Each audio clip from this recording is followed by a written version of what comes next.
Peace, family. Want to welcome you all back to the Spiritual Shade Room, the True Occult newspaper, and Campus Academy. This is a YouTube master interview. I've been waiting for this interview for a very long time. I have one of my great friends with me, Miss KALINI, the Astrologger. How are you doing, sweetheart? I'm amazing. Feeling great. How are you? I'm doing great. I've been waiting for this for such a long time. And by the way, everyone, I've been talking about KALINI for a while and how much knowledge she has, not only in astrology, just knowledge in metaphysics and occultism and symbolism, understanding the lores of these other mysticisms that's out here. And I learned a great deal from her. So I know you guys will learn a lot from her as well today. There's a lot of things going on right now. Let me pull my screen. Oh, yeah, it's the season. There's a lot of whole stuff, especially with the Olympics. I've been seeing a lot of symbolism, especially with this guy that they had a bunch of, undressed T-Rans people that was running around, during this whole ceremony. Oh, wow. I didn't even see it. These images are new to me. I didn't see it. That's interesting. Yeah, because the theme this year is the Phrygian hat. And the Phrygians were a group of people in Anatolia that used to worship the goddess Kybele or Cybele. I even read that the word Kabbalah in one book comes from her original spelling when they called her Kybela. She's called the Black Stone. She's also called the first T-Rans deity worshipped by a civilization. And anyone who wore the Phrygian hat under the Anatolia civilization were the slaves. So just interesting. Is Kybele connected to, was that a priest? Is it a priest class? The Phrygians or the Kybele, the whole Kybele. Yeah, the Kybele cult was called the Kali, and yeah, that was the priestly. Matter of fact, the book in the Bible, Galatians, came from those people that worship. Somewhere along the line, I learned that the priesthood of Kybele is the modern day gala, that gala forum that they do with all of their costumes and how, you already know what that's about, but that's connected to that in some way. Have you heard anything like that? I have. Matter of fact, the Met Gala, there's the first Met Galas have symbolisms reflecting Kybele. So the Met Gala is the modern day showcase for the priesthood of Kybele. That's right. Yeah, you got to have like $100,000 just to get a ticket to it. It's like $200,000-$300,000. A lot of money to get to the Met Gala. I didn't even know that anyone other than the cult members can actually enter that party or anything. Well, I think there is a list, but even on the list, you have to pay. So you're paying for your advertisement. Yeah, pretty much, or paying to be a part of a ritual. You're paying your way into the rituals, and the rituals keep ritualizing themselves because there's so much going on with the symbolism. By the way, we talked about Trump a couple of weeks ago. That ear is looking pretty fine now. Is that? What's going on with that? Oh yeah, we gotta talk about that. It's really interesting how the series of events unfolded with that, but yeah, I don't know which is more hilarious. Yeah, because I remember you were telling me about the Shravana, Nakshatra, the connection.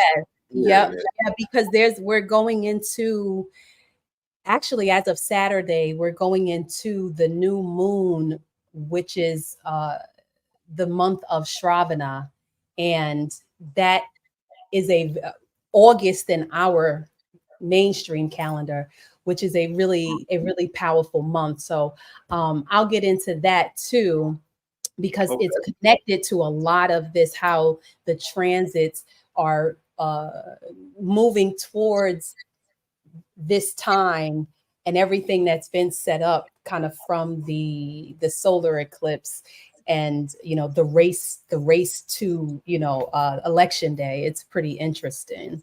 Going back to the Olympics, Mm-hmm. I noticed that, hold on, that there's a connection with the two young ladies or two beings that are in that show Wicked. Yes, I do remember that. Yes. So I end up somehow on one of my YouTube feeds saw this image of them. One of the fashion pages that I follow had this image. Can you see my screen at all? Oh, let me pull your screen up. I'm sorry, I still have mine up. You're I fine. got you. All right, you're in there. Okay. So can you see this image? Yes, I can. Okay. So this image came up and I laughed because I caught one of your podcasts or interviews. I can't remember which one it was. And you were discussing the sorority, Right. the pink and greens, where I can't remember which one they are. AKA Alpha Kappa Alpha. Yes. So this immediately kind of now what was that associated? What was the Alpha Kappa associated with? How did you correlate that with? The correlation is that Kamala or Kamala Harris is AKA, and that the killing of Sonia Massey, her ancestor, died in the same hospital as her. His name is William Hannigan, and he died in the Springfield riots, and that happened in 1908, the same year that the AKA was founded. And it's interesting that this case is setting up for Kamala Harris in office, so there's a connection. Okay, yep. So this is definitely connected to that because the pink and the green is also giving the twin vibe of Mercury and Venus. The green being Mercury, the pink being Venus. But then in certain lore, the green is known to be associated with Venus as well. So I thought this was interesting because I see them standing, they're united like twins, holding hands. They both are standing with their arm at a 45-degree angle. And I said, oh, okay. And then I didn't know that, I guess they're coming out with a movie. I laughed because the caption, it says, Ariana Grande, Cynthia Erivoy, and Revo, yeah. Oh, Revo. Okay. And then it says Wicked Slay. That's all I saw. I was like, oh, I laughed. So it's like they're telling you in the language. And even though this is a regular, YouTuber that posted this, but just the fact that she put that forward, and that's the movie that they're showcasing in a lot of I believe is it Hellenistic astrology? Yeah. There's a lore that relates to the twins being Gemini and Mercury. And I always thought that was interesting because, Gemini and Mercury, they're never too far away from the sun. I believe one is a 45 or 47 degrees and 20 something degrees. Anyway, when Mercury and Venus get too far away from the sun, that's when they get pulled back and they go what we know as retrograde. So they were known as the twins because they're the only two grahas or celestial bodies that are associated so much, so closely concerned with the sun. So I said, okay, so they also are highlighting the imposter Harris, Kamala Harris with your association. And I thought that this was on point because everything that's been going on is associated with Gemini, Cancer, Taurus, and Leo, associated with Mercury, Venus, and Mars, and obviously you already know Saturn or Saturn is going to be in the mix somewhere. So you have this, again, these Saturnian Venusian, Luciferian, Gemini, mix up. So it's really interesting. Yeah, it's like there's cults, and especially after the planets, because I'm learning that even the original name of Lucifer was misinterpreted in the Bible as Halal bin Shur. Bin Shir, that is some The son of something. The bin is usually son of something. Yeah, it's a Sumer. It's just referring to Venus. What I read is just referring to Venus as the second brightest luminary body. So it's because hey, hold on. Let me get back to they Venus is known as the morning star and the evening star. As the morning star, it was called Lucifer. So this is kind of like how it breaks down to the cycle of Venus. Not a few days, 263 days, give or take. It's known as the morning star, and then it's the evening star. It's in relation to when the sun rises. So yeah, for sure. Anytime that you hear, Lucifer, morning star, the first thing you should think is Venus, for sure. Right. And Venus is tied heavy because a lot of, hold on, let me see where we at. A lot of the current events are lining up with Venus, and if I'm not mistaken, Kamala is in a period in one of her planetary sub-periods is associated with Venus. So it's a lot of, a lot going on with I call it the production of the loosh factory. It's another production of the loosh factory, for another production for the cave of the nymphs, to further drench them, to further make people heavy and dense. They always describe the cave of the nymphs as people looking at shadows, being drenched in moisture because the cave is so dense, and they love it. Like they drink the drops of water from the moisture of the cave. And that's exactly what's going on. It's like another production of the loosh factory so that they can, harness the currency of the people, and people can be distracted and not really know what time it is, and not really, because all of these things that happen on the main stage, they're being supported by the celestial energies, but everyone has the same options. Like everyone has the same availability to use that energy in their own personal lives to thrive and to foster, auspicious outcomes. But of course, it's like my godmother always says, hocus pocus, switch the focus. Everything on the main stage is done so that way people are not tapping into harnessing the energy for their own goals. Instead, they're giving the currency to the apex predators for them to use. It's really interesting because they, once my earring just fell out. Excuse me for it's all right. Once the energy or the cymatic waves are in ether, like the ether is a medium, so like it can be captured. And if someone wants to, these stars, that's why they kind of call themselves stars, because what they're doing is impersonating stars.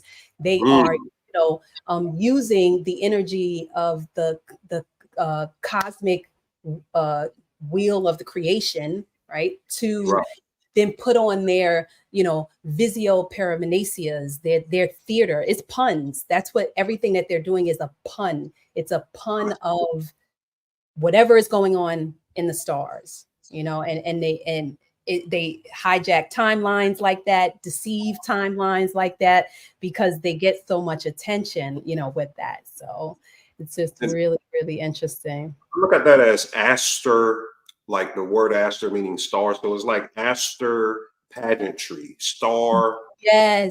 That's how I kind of, thought of well, that. That's what they used to do from my awareness, what the church, what the original church was doing when they started, you know, hijacking people's mind, was they would always put on theater. They would always put on, like, that's, you know, the theologians, theosophy, the, you know, theater. They would put on these shows, and what they were really doing was, you know, like you're saying, you know, they were pastoring, right? They were performing the asterisms, performing the stars, which is interesting because, you know, I talk with my mom about this sometimes with she goes to church, and I'm always like, you know, the pastor, he's the preacher of the star. He's supposed to be the preacher of the stars, the pastor. Okay. But he's not doing that. And they never tell you guys anything about the stars. Like, he doesn't even probably know why they call him a pastor. You know what I mean?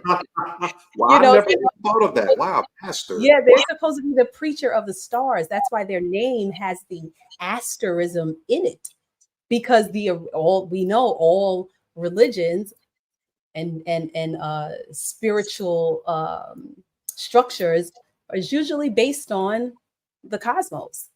You know, package it up, take the practical lifestyle and the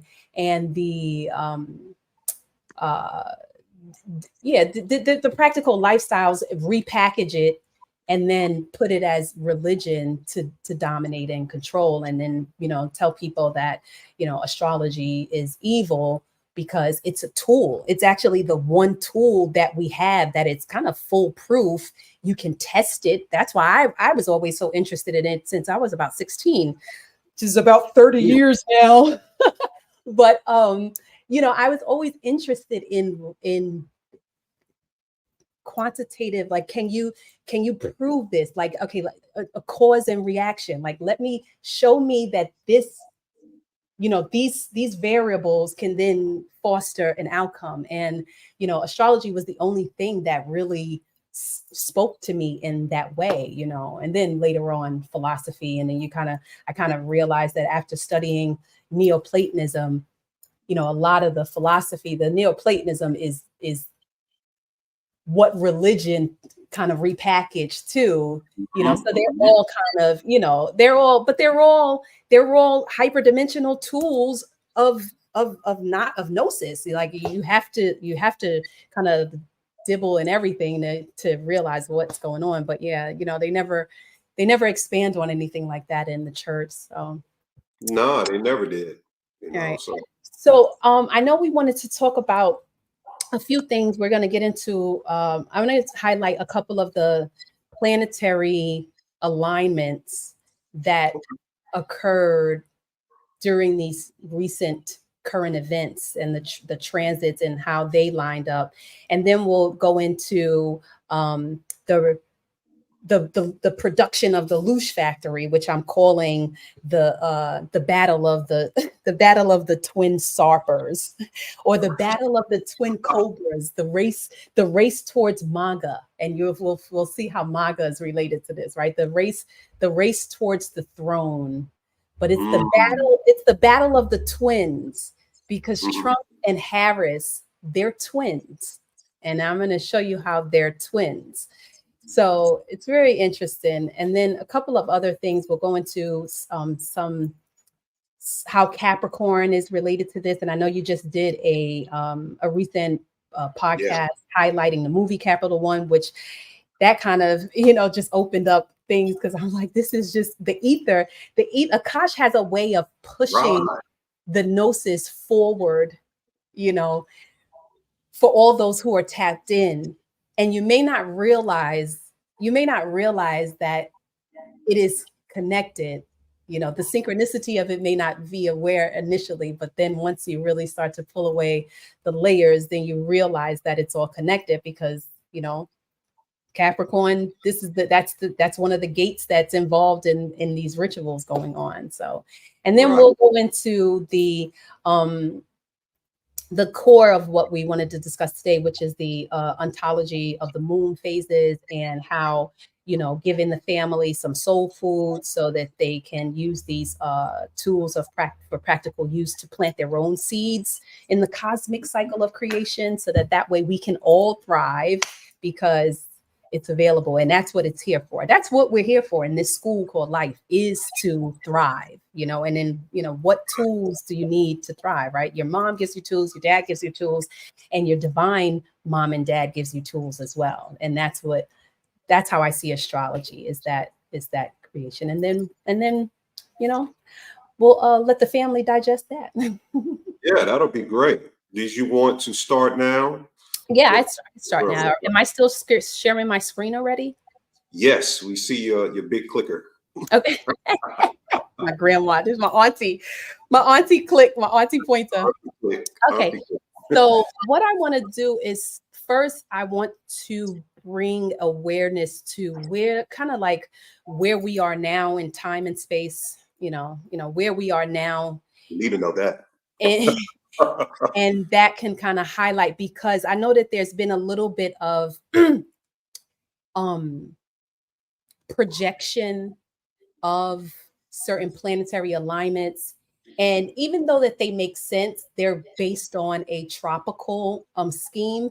And I am no way going to sit here and bash tropical astrology to the point to say that, oh, it's absolutely wrong and you should never pay attention to it, because it has its place, right? Because if it didn't work, people wouldn't have been using it.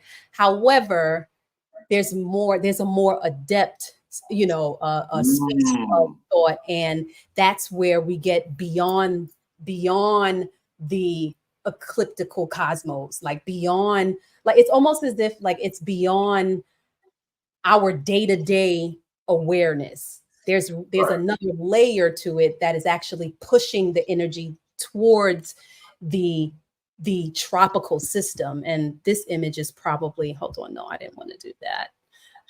This image more than likely is the best way to highlight that, which is this here. So you have this, or you can see me still. I mean, not me, but the screen still, right? Just want to make, okay. So you have your tropical scheme, and then you have your sidereal scheme, right? The tropical scheme, or the Western scheme, is kind of like funneling, condensing the energy that is coming off of the outer space, right? Or, you know, and I mean that term loosely. Don't take the analogy too far. When I'm saying outer space, by no means, you know, do I not feel like this is a closed system that we live in. But when we speaking of stars, we, you know, using the word outer space is a little bit more appropriate for what I'm trying to describe. So that's why, you know, there's a bit of a discrepancy. But when you start to look at where the stars actually are, and the asterism or the constellations that they're in, which is relating to the Nakshatras, then it begins to make more sense, right? So I should have opened this before, but bear with me. No, it's fine. So it's like a condensing. That's interesting. Never heard Yeah, it is. And that's why it's worked. Like they always say that you should, you know, tropical astrology is more so used for gardening, you know, agriculture purposes. Yeah. For seasonal predictions, for the eclipses. The eclipses are kind of like timed based on tropical astrology. So it does have its place. Okay. It does have its place. All right, hold on. Here we are here. And then I meant to open it already. My apologies, guys. I just want to. That's fine. We're good. Perspective. This is crazy right here. I've never seen it quite. So this is actually a really, really cool application for desktops. It works much better on a desktop. I mean, a laptop, more laptop desktop rather than a phone. And this is called Stellarium, and you can download this, and it will give you all of the sidereal placements, because it has to be sidereal. That's the thing, is like anytime that you're looking at a lot of these apps that are connected to astronomy, they are giving a sidereal scheme. They're not giving a tropical scheme, because if you're going to say what time it is, then you need to know, you need to actually go by the outer space, not the inner space, you know? And I, you know, again, I mean that loosely, guys. Please don't take it. And just to clarify for the layman, guys, the sidereal is the Vedic aspect, and that's the lunar mansions and the so Jyotish or Vedic astrology. Vedic astrology is more of a Western term for Jyotish, but you know, so we can use those interchangeably. So Vedic astrology uses a geocentric sidereal astronomical scheme for predictions, right? Whereas tropical or Western astrology is using a heliocentric scheme and heliocentric tropical scheme. So it's a little different. So so when I'm saying sidereal or sidereal astrology, sometimes I use that in the place of saying Vedic astrology. So they're kind of interchangeable because Vedic astrology or Jyotish is operating off of a sidereal placement, which is the actual, it's more closely related to astronomy than tropical astrology is. So it's based on the astronomical positions of the celestial bodies. Excellent. Okay. So here, hold on. I'm kind of still new at using this. So if it acts up, don't, you know. All right. Oh, no, not there. I'm trying to zoom out. Okay. So we see that, let's just start here. We see that the sun is in Cancer. Okay. And when all of these things were going on, it was between this section here, moving out of Gemini, going into Cancer. And this is the race to Maga, which is Leo.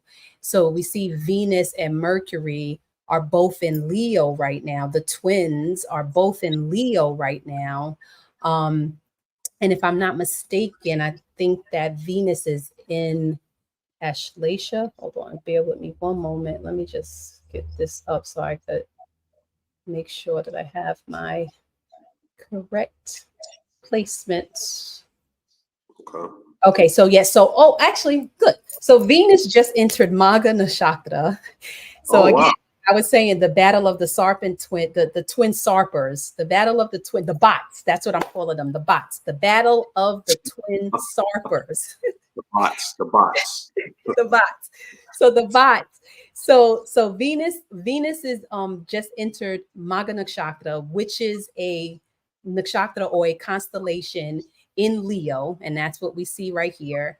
And the twin Mercury is also in Maga Nakshatra in Leo. Venus today is at 0 degrees, so Venus just entered Maga Nakshatra.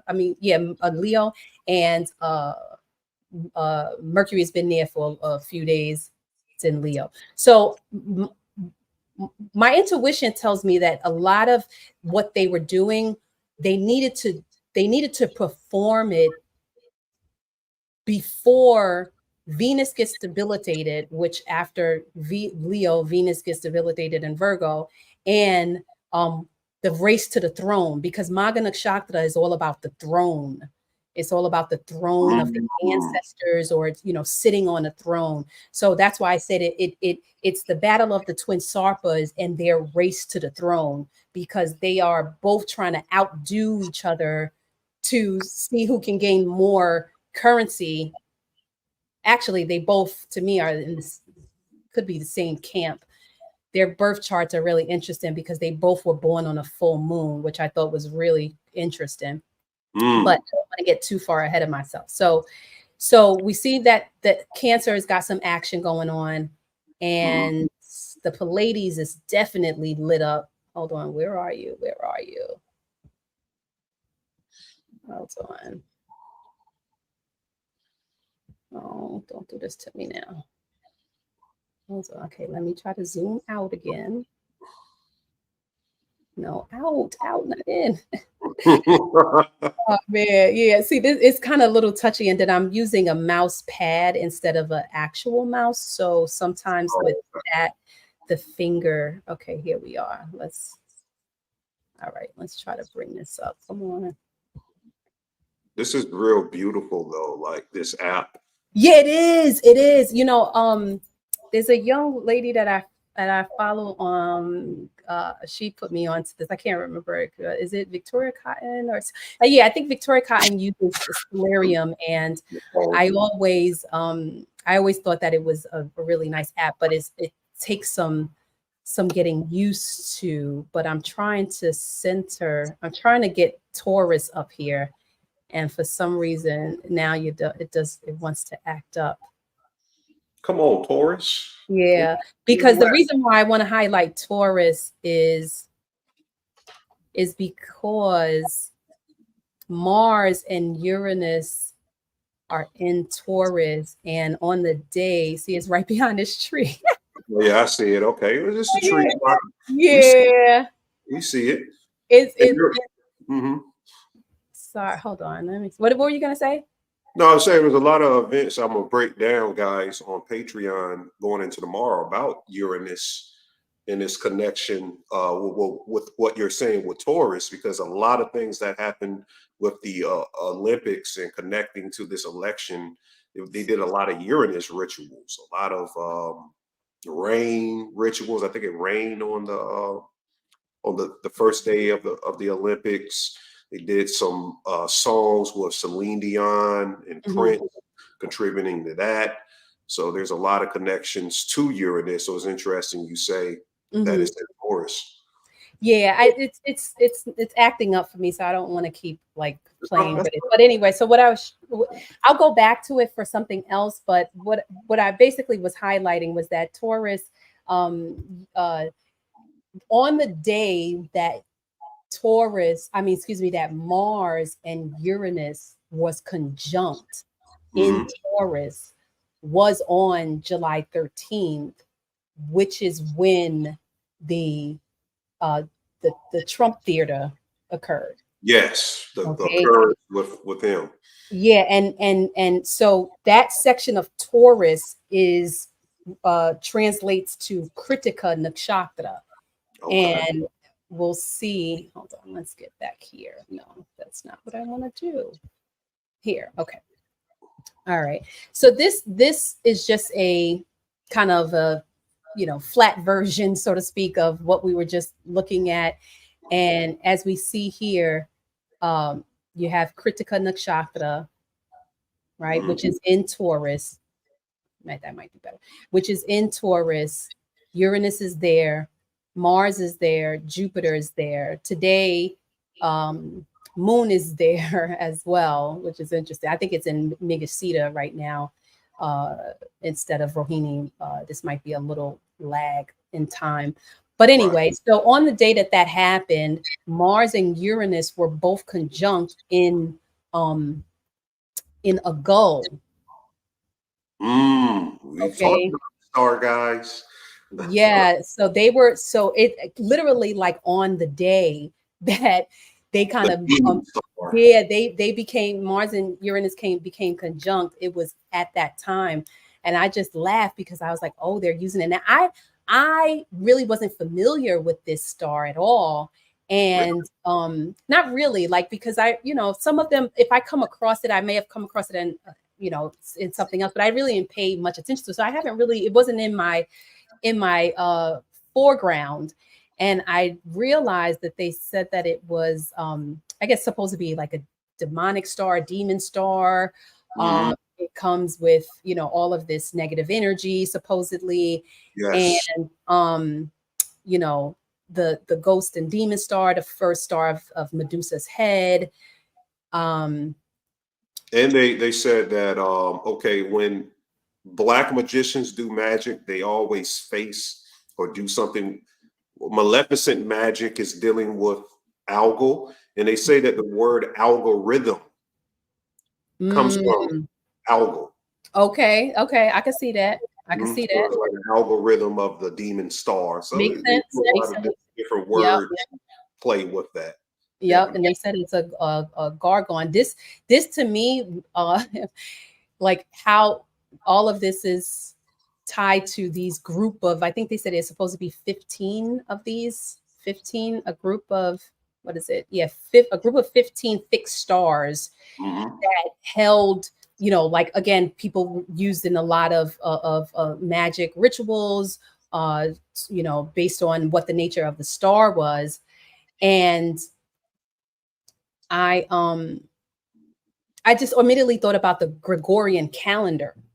Okay, And I well, see Gordon. that like this Gorgon, I was like, okay, maybe is, you know, is this giving me Gregorian calendar? Because we know that that's you know, it's a hijack, like it's an artifact or artifice, right? So, but what I found interesting is on this site here, they, you know, they talk about how where it is, and okay, hold on, where was it? Yeah, and grants vengeance over anyone you Yeah, wish. that's why the black magicians use it. Okay, and look, Call black it hellebore, hellebore. hellebore, and then and then diamond. So we get So, in Venus action. ah, Okay, so we get in Venus action not only because Venus rules Taurus, but we also get in Venus action because of, you know, its association with diamond. So I guess this is telling you, based on these 15 fixed stars, what herbs, stones, and usage are associated with them in occult. powerful.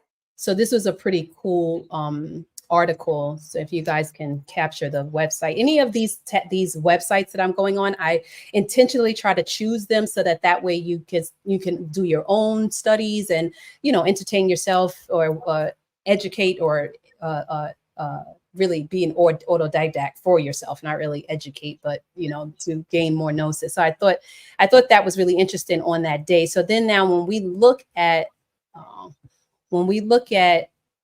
Maga, I mean, not Maga, Critica, that's what I wanted to highlight.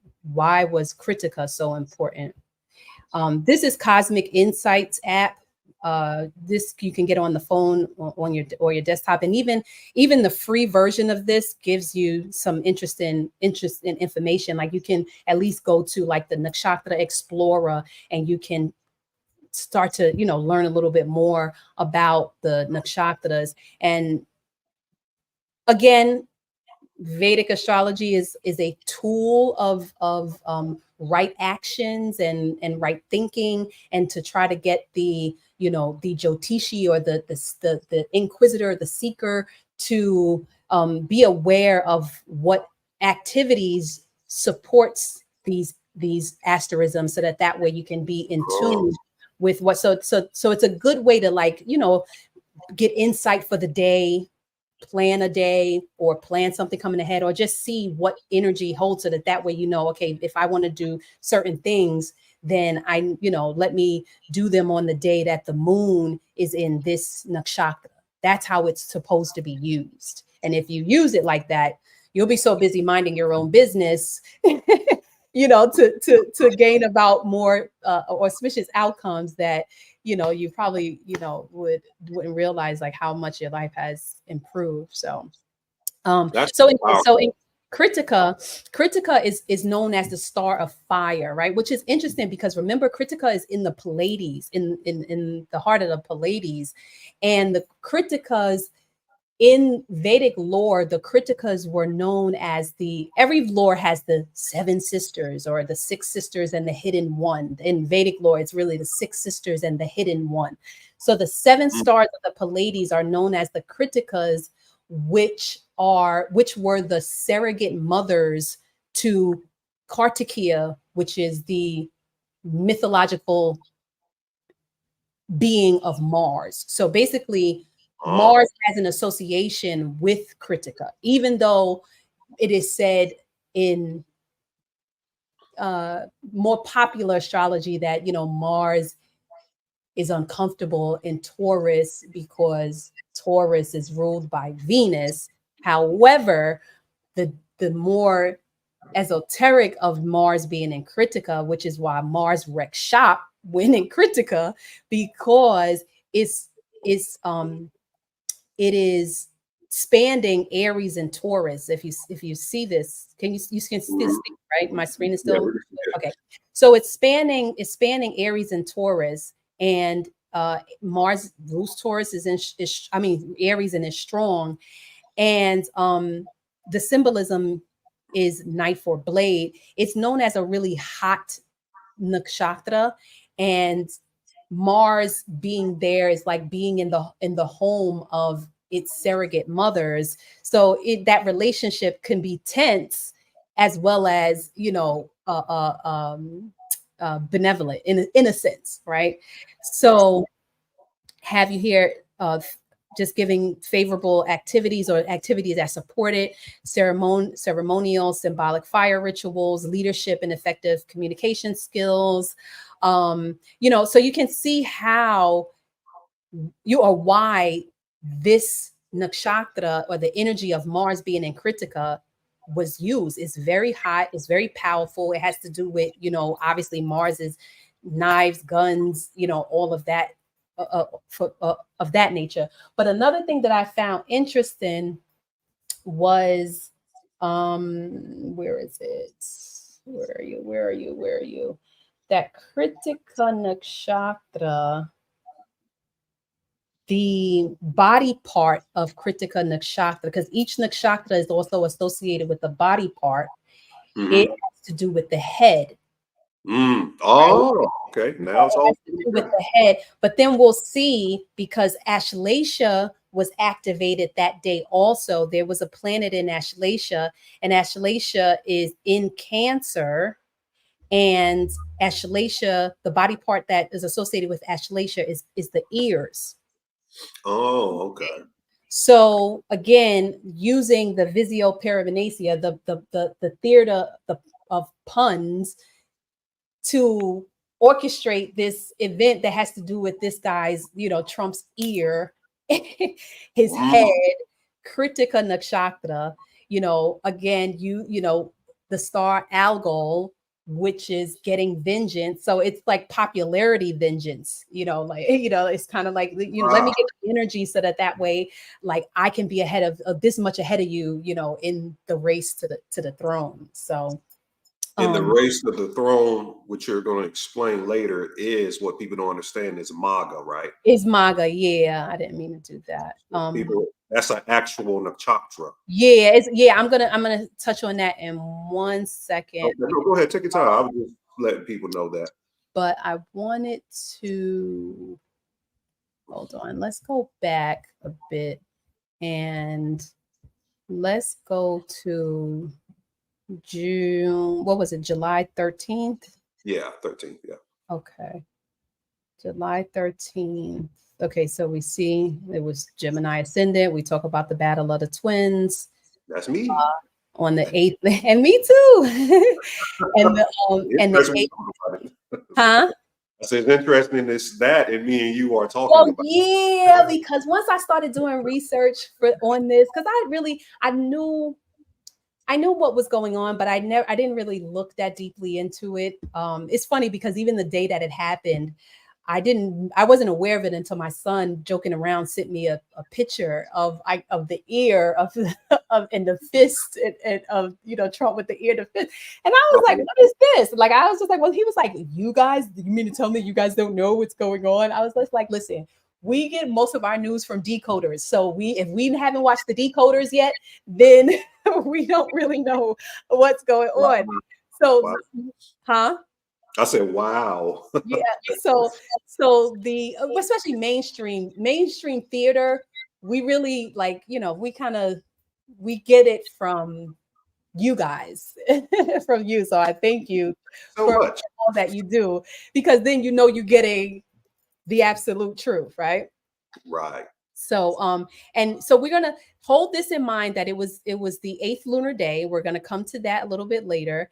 And but what I really wanted to know was the transits that was going on. Bear with me one moment. Okay. I'm looking for current transit, but I can't find that. Let's just go here and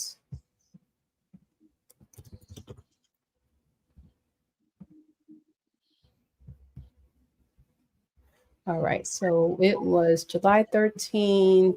We said it was in Butler, PA, and it was 6:20 p.m. Mm-hmm. All We're doing right. some real research, family. Yeah, it was 6:20 p.m. Yeah, that's it. You know what? It all definitely correlates. Yeah. All right. Okay. Ooh, All yeah. right. All right. So this is interesting too because we had Jesta on the ascendant, which it was Scorpio, and that's a lot of occult, a lot of hidden energy. Sun was in Punavasu, was in Gemini, not too long ago, about to go into Cancer. And then we had the moon in Chitra, which Chitra is ruled by Mars. So we're getting that Mars association again. Mars was in Kritika, just entering Kritika. You have Mercury in Ashleisha. Mercury rules Ashleisha in Cancer. Then we also had Jupiter in Rohini, which Jupiter was in Taurus. So you got Mars, Jupiter, and Uranus in Taurus. Venus was in Cancer also, in Pusha. Then you had Saturn in Aquarius, Rahu in Pisces, Ketu in Virgo. So this is the whole scheme of this is the whole scheme of that day. And we talked about Critica, but what I found interesting was that Trump's chart lines up with a lot of, hold on.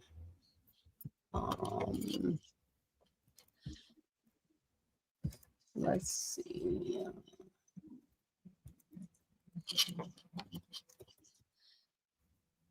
Oh, they just let you type that on in. Yeah, well, I had already. Oh, okay. Yeah, I had already entered it. I had got. Now, again, this is based on what his birth information is based on what I found open source, which when you go to AstroSeek, they have a tab which is famous people, and you can search. Wait, where are you? Oh, well, that's not how I got to it. Okay, yeah, I think I did it by here. So you guys can utilize yes, and that's why I'm showing you so that way you can. Now, the only thing is that when you first come on AstroSeek, because as opposed to Cosmic Insights, AstroSeek is, I don't know if they have an app, but this is their website. I only know them to have a website, but it's pretty useful because over the past few years, they've stepped up their game in terms of their Vedic input, because they know that it's in the ether. A lot of people are more it's getting more traction. So when you first come here, it's going to give you his tropical chart, but what you have to do is scroll down and you click sidereal, and then it'll give you his sidereal placements, right? And then if you click nakshatras, it'll also change the scheme to what this correlates to. Like what's behind the zodiac signs are the nakshatras. That's why they call the nakshatras the bones of the zodiac. So like the bones of the zodiac, or the soul of the zodiac, because they are the energies that are really pushing forth more than the actual zodiac signs. So, okay. So what we see is that he's got a planet in, actually, you know what? Let me do this.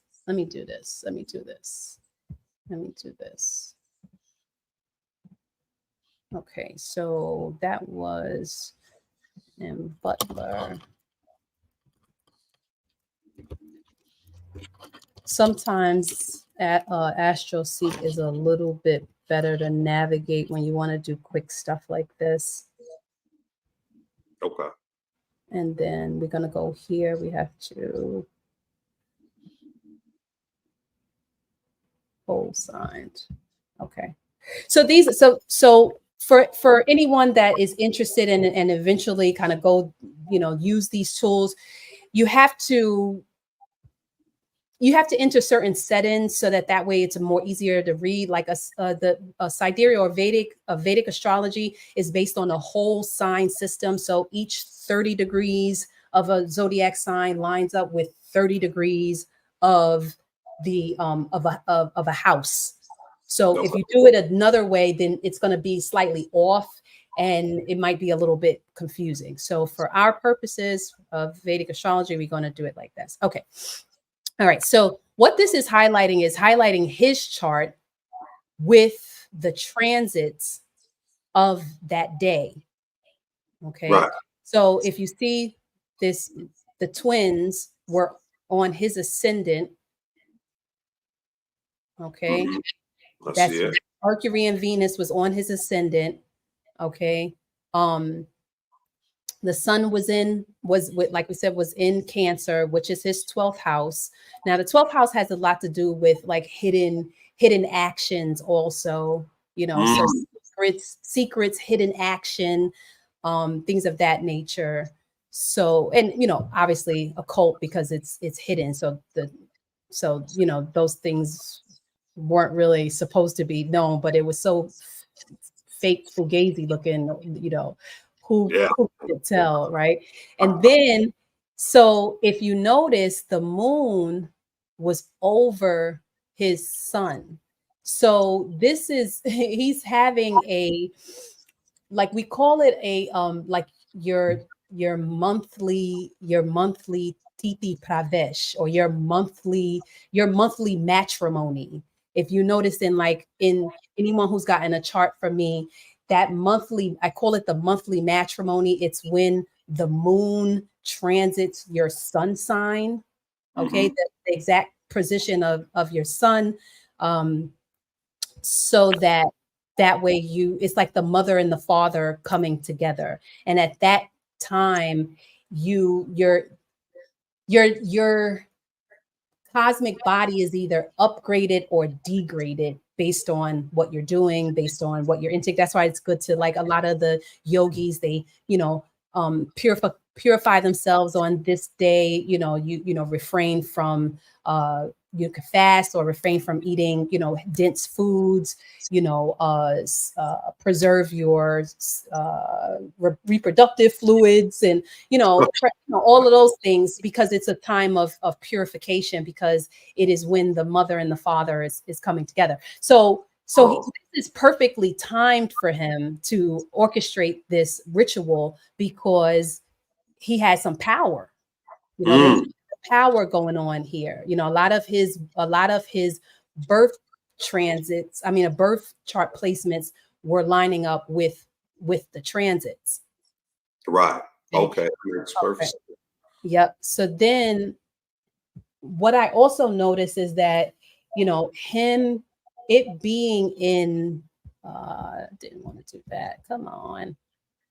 Sorry, guys. I'm just, all right, here. All right, here. So this is a useful wheel also, a mandala. I think I showed you this. I created a little, can you see my screen?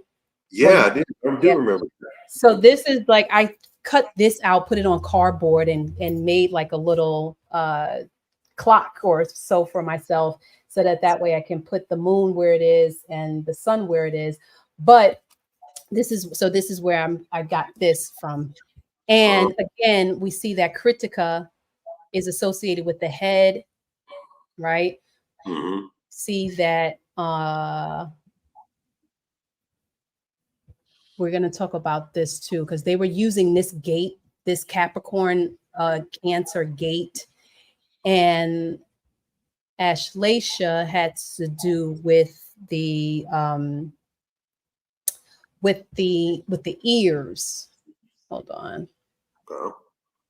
I just want to bring that up. Making sure that it's, come on, you can do it. You can do it. Okay, so you see it here in Cancer. The Ashleisha, the body part that's associated with Ashleisha is ears. Are the ears. Exactly. Exactly. So again, using the stars to perform. Wow. Okay. Okay. And as we see that, I remember that incident in Hawaii also had to do with Ashleisha a lot when we were talking about it. So they've been using Ashleisha. Yeah, because Ashleisha, yep. Hold on. Oh, come on. I didn't mean to do that. All right. Because Ashleisha,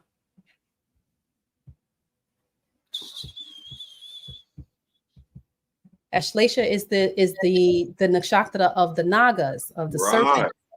Yep. Nagaverse, guys. Yep. Yep. So it is ruled by the Nagas. Its ruling planet is Mercury. It deals with the coiled serpent, which is the Kundalini Shakti, and it's a very powerful nakshatra, especially because where it is in Cancer, which is, hold on, right here. I want to show you these gates. It's dealing with the gate of gods and gate of man. And that's what they were playing on with this. They were playing on that with this because they've always known that these gates exist. The gate of men is in Cancer. The gate of the gods are in Capricorn. And it's supposed, okay, the Neoplatonists is interesting because the Neoplatonists describe this as the portal of descent.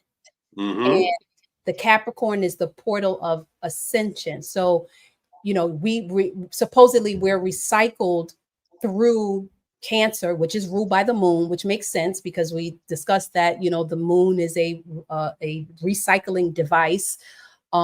Not to be upset with it, but it is what it is. You know, the sun and moon are both devices, right? And they're saying that this is where people reincarnate or get trapped because they associated this with the nymph, the cave of the nymphs, which I had a little excerpt on that, which was very, very interesting.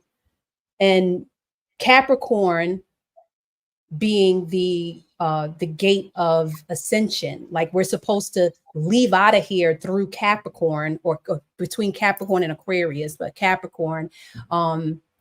And this lines up with like winter solstice energy, Saturnalia energy.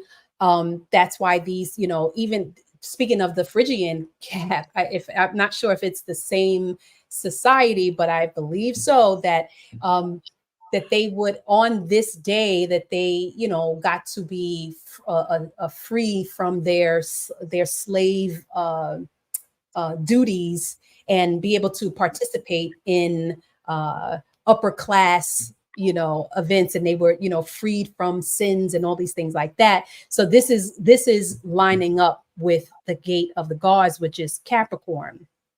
And it's interesting because in Vedic astrology, and this is another thing that attracts me to Vedic astrology too, because, you know, of course there's a religious side of Vedic astrology, but when you look past the religious side of it, you realize that all of their religious days are lined up with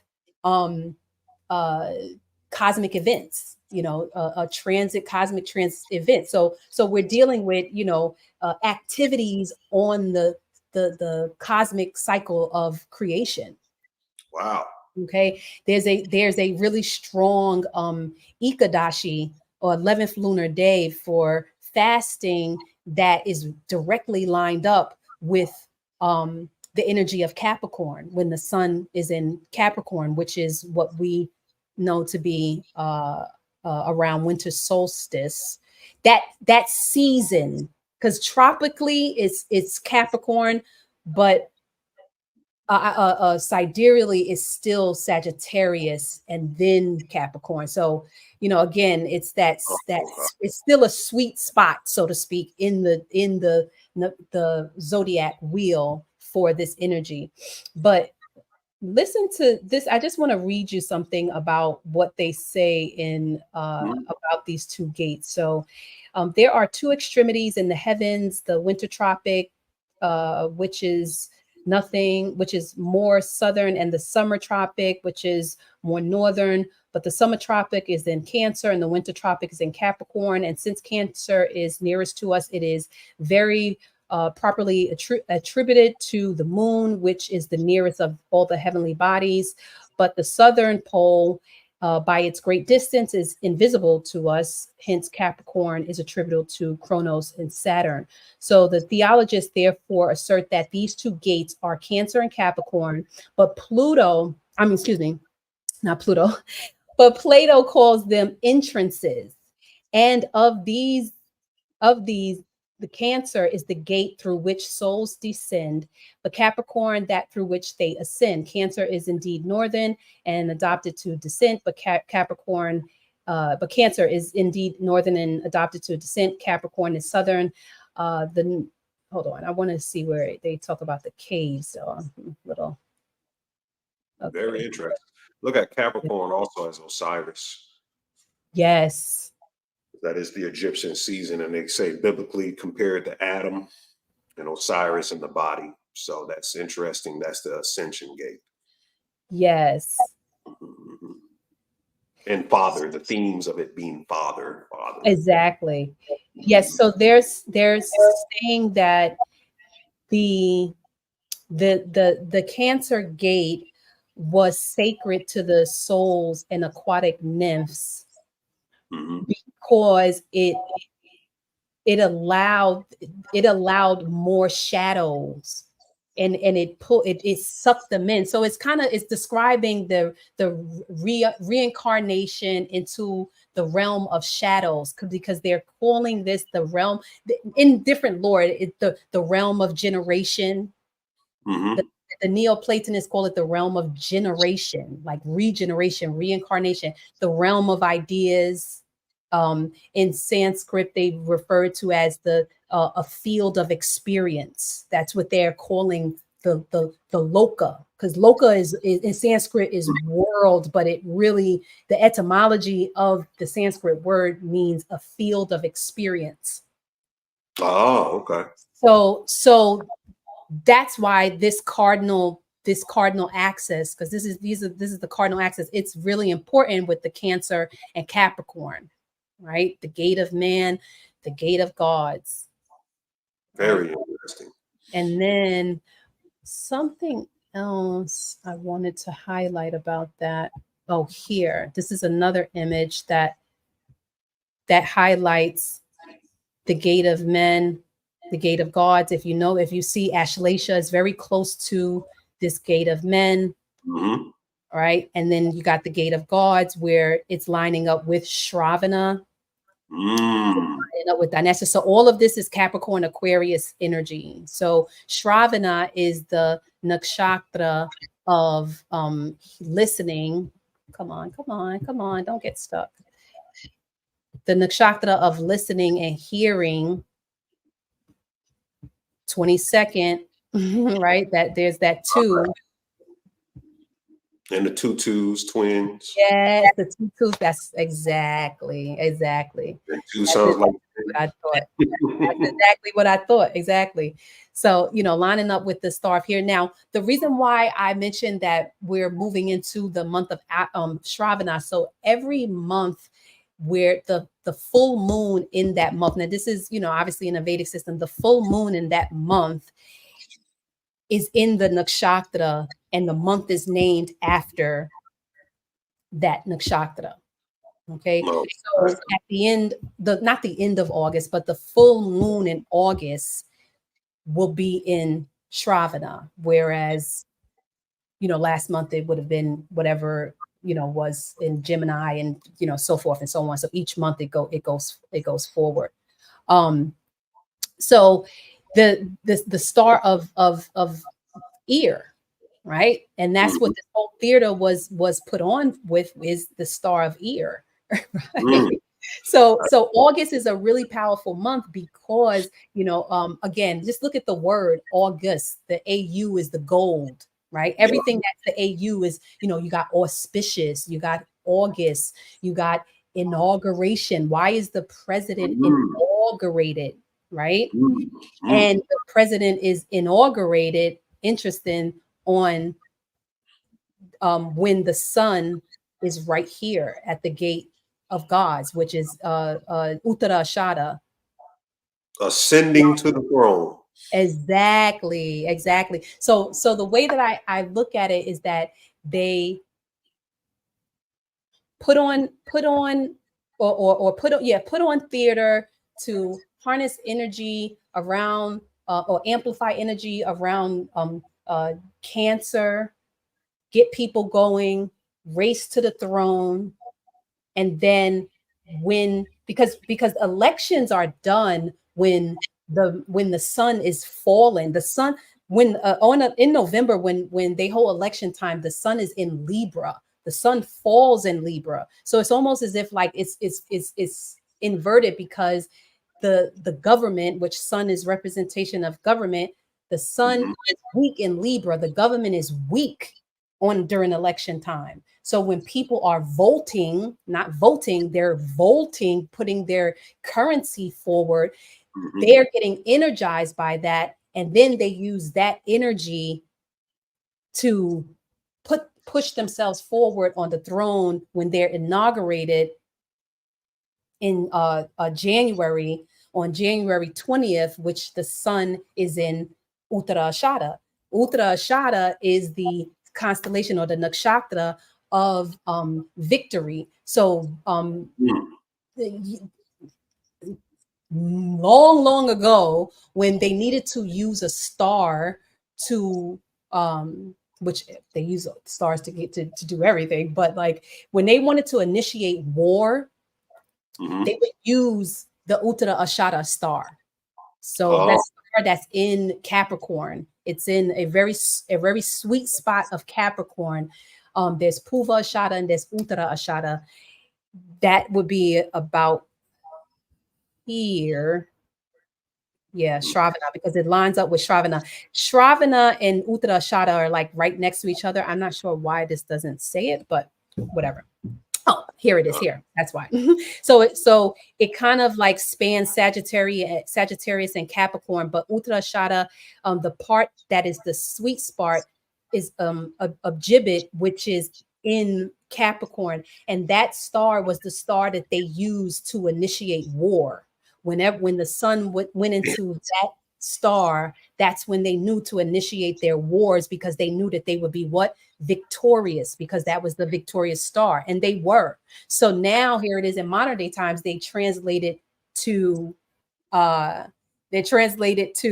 elections, right, to the throne, and they use January 20th because why is the president inaugurated on January 20th? Because the sun is in the place of its most favorite energy, which is in Uttarashada. It's announcing their throne. It's being victorious over the people or over whoever else their opponents were. So it's definitely lined up with that.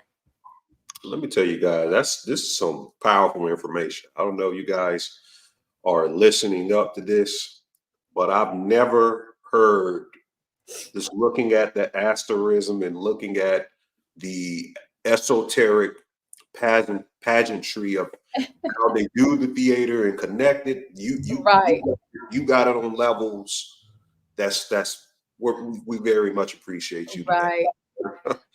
So what I also noticed interesting about this chart was that hold on, where are we? Okay, so the first thing that stood out to me about Trump's chart was that he was born during a total lunar eclipse. And that energy, it was like his fourth house, 10th house energy. I don't know why this didn't line up to what I needed to line to, but oh, here it goes. Sorry. So that's definitely Naga energy, because remember, Rahu Ketu, the celestial dragons, the celestial serpents, is all about that Naga, cobra, sarper, serpent energy. So he's definitely, you know, serpentine with this, this conjunction here, or this total eclipse here. And then I noticed that his Atmakarka, or the soul of his chart, is the sun. So is very, very strong in the 10th house, you know. So to foster this energy, hold on, to foster this energy that is in between Taurus and Gemini for him, this axis is just really, is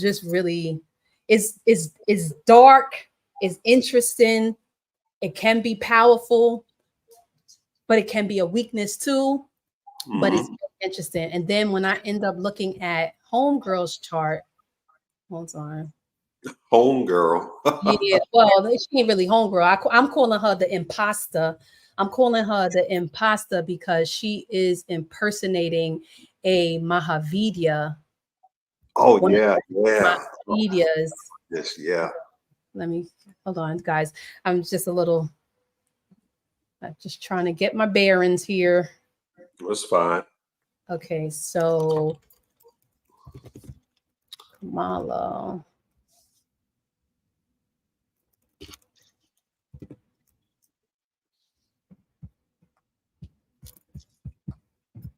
Okay. Yeah, so she's got some interesting energy too, because she was also born during a full moon. Whenever you see these opposite each other, when you see the sun and the moon at 180 degrees, that means that there is a full moon going on. When they're together, that means there's a new moon going on. So even though, you know, we may not be, or a lot of people may not be that experienced in looking at the charts, you know, that should always be one of the first things that sticks out. Is just getting these settings. Yeah. So she was born during a full moon also.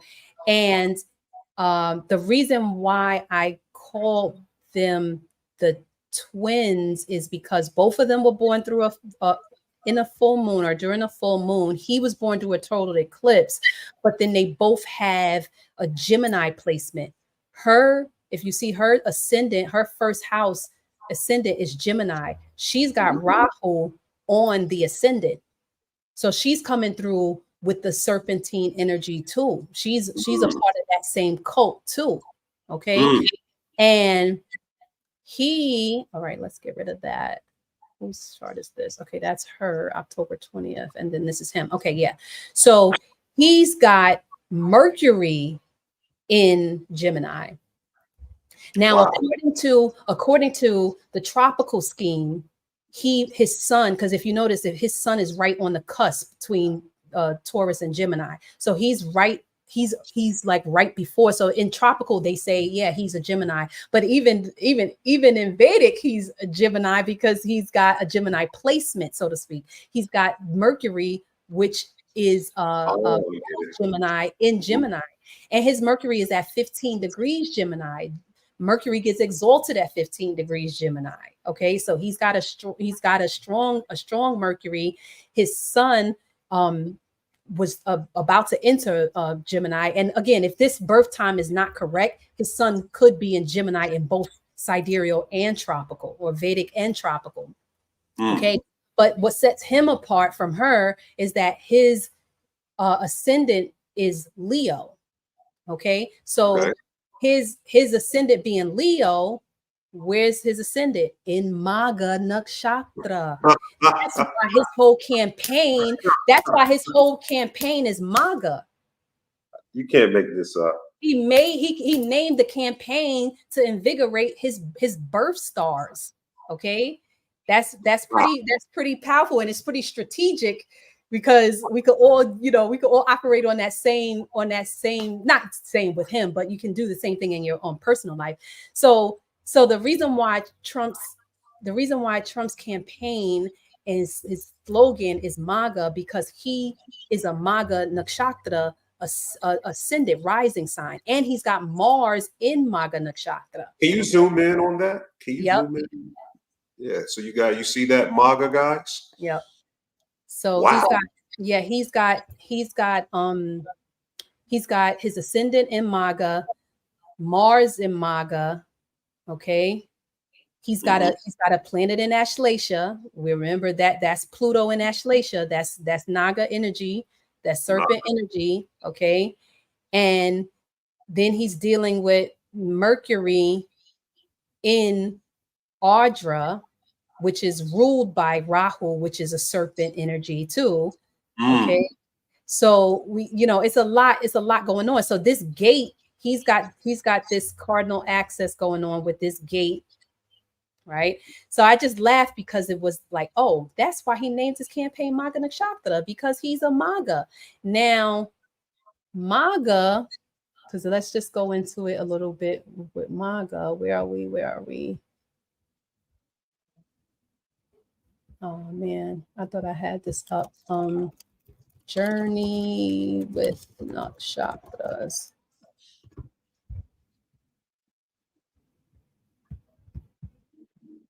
Okay, so Maga Nakshatra. I like to use this because it really just gives you a great Somebody said that just blew their wig off. So Maga Nakshatra is, like we see, is dealing with the ancestors, is dealing with the Pitris, which is the ancestors. I don't know why I can't zoom now. Okay, y'all don't want me to zoom. Not right now. Is dealing with ancestral energy of people being put on the throne. Okay, it's dealing with power, responsibility, is dealing with divine how could you say it's passing the throne from one to another, and also being supported heavily by the ancestral energy, especially if you tap in. So again, anybody who has planets in Maga Nakshatra is actually a blessing, like it's a gift, because you could even say any planets that you have in Leo is a gift, but definitely Maga Nakshatra, because Maga Nakshatra is saying that you incarnated, and the ancestors put you on the throne in this incarnation to support your journey and taking the lineage further. Okay, so Maga Nakshatra is very, very powerful. This just kind of like gives us some, I'm just trying to see, obviously it can be destructive, illusions, separate from ego. So again, it's him being put on the throne, your ancestors, your future, your reality. It impacts a lot around you, and all those who have a planet in Maga Nakshatra, if they are honoring their ancestors, they are again victorious, unstoppable, because they've got the interdimensional energy with them. Right. That's excellent. That is so excellent. Okay. And I know, you remember his mother has Mary and his father has Christ in their name, like Mary. I didn't know that. Yeah, his mother and father has mother Mary, father Frederick Christ Trump. That Christian theological pageantry that plays in with the divine ancestors part in the names. Wow. Wow. So it's connections with that. Wow. So then as it relates to the imposter Harris, it's interesting because in one of your podcasts, I think that you had mentioned about her name Yes. being associated here, right? So this area right here lines up with this in her birth chart right here. She's got Saturn in Dineshta. Mm-hmm.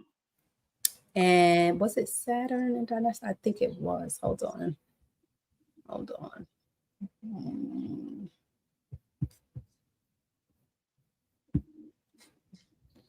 Hold on. Let's get there. Let's get there. Let's get there. So it was Andrometer, right? Mm-hmm. And got the arms of Andrometer. Andromeda is called the chained woman. And I may be Yes, yes. They have that like in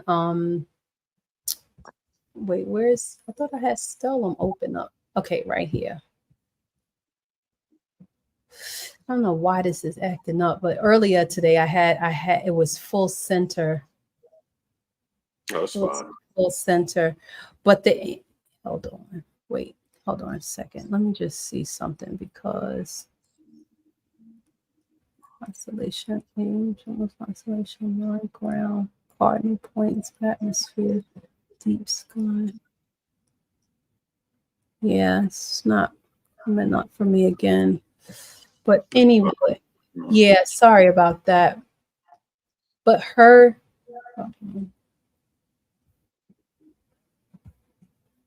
yes, it's not allowing me to come all the way down because I wanted to show you.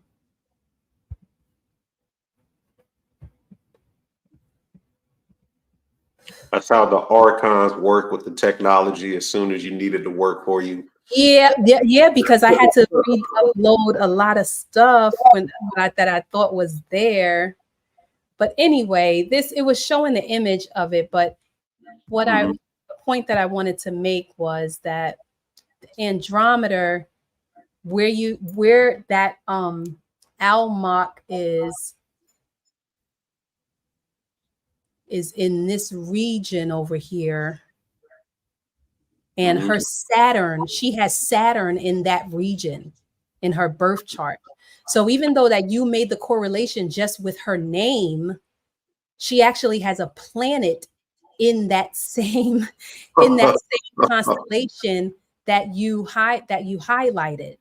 When you highlighted this, her birth star, not her birth star, but her she has a planet in a constellation that is right in this same larger constellation. So again, when you have the synchronicity leading you to the same point, it's undeniable. Right. It's definitely undeniable.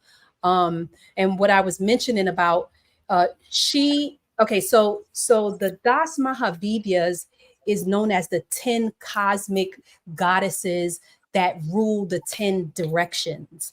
Mahavidya meaning Vidya meaning knowledge. You can also say the insightful knowledge or intuitional knowledge. Mahavidya, the great knowledge or the most knowledge, the deepest knowledge. So in the tantric side of Vedic astrology, this is where this comes into play, where you get the Mahavidyas of the 10 divine goddesses of the directions. And the 10th one, this is in order of the planets, but the 10th Mahavidya is known as Kamala Mika or Kamala, right? So it's that Kamala. So her parents being Hindu, her mom being Hindu, she definitely was intentionally named because each nakshatra has sounds for each pada that it rules, right? And the pada for one of her birth planets, which let's see which one it was. Okay, so remember we said that her ascendant is in Megaceta, right? Okay, so in the pada of her Megaceta, that sound is Ka, ka, which is interesting because it's interesting that I did this research on them, and I have association with Trump's chart and with her chart, which is, I was just like, okay, so I'm supposed to be doing this right now because my birth star is in Megaceta, right? Oh, okay. That's how I arrived at the name KALINI, because the Ka in Megaceta, that pada or that section of Megaceta is the sound ka. So that's why she's named Kamala, because she's picking up this right here, which is her ascendant. Now, normally you're supposed to be named after your birth star, which is where your moon is. But if there's some complication with that placement and is really not a beneficial placement to actually keep enunciating a sound, then the next thing that they go to is the ascendant. Okay. So the idea is every time that you say the name, every time somebody says your name, they are activating your birth star. They are giving you energy. That's why in the old days that you wouldn't name a child, a newborn, until after they were born, so that you can see what constellations lines up with them, so that you can name them a name that is invigorating every time it's being used. Okay, that's how you use it. You know, the tantric side of it, it is tantric because you are invoking a sound every time you say somebody's name. First of all, KALINI's cooking right now. Y'all don't know how much she's cooking, but second of all, that brings brand new meaning to what you were saying. With first, they named them after their birth star, which is in the moon, because I've been talking about the moon child.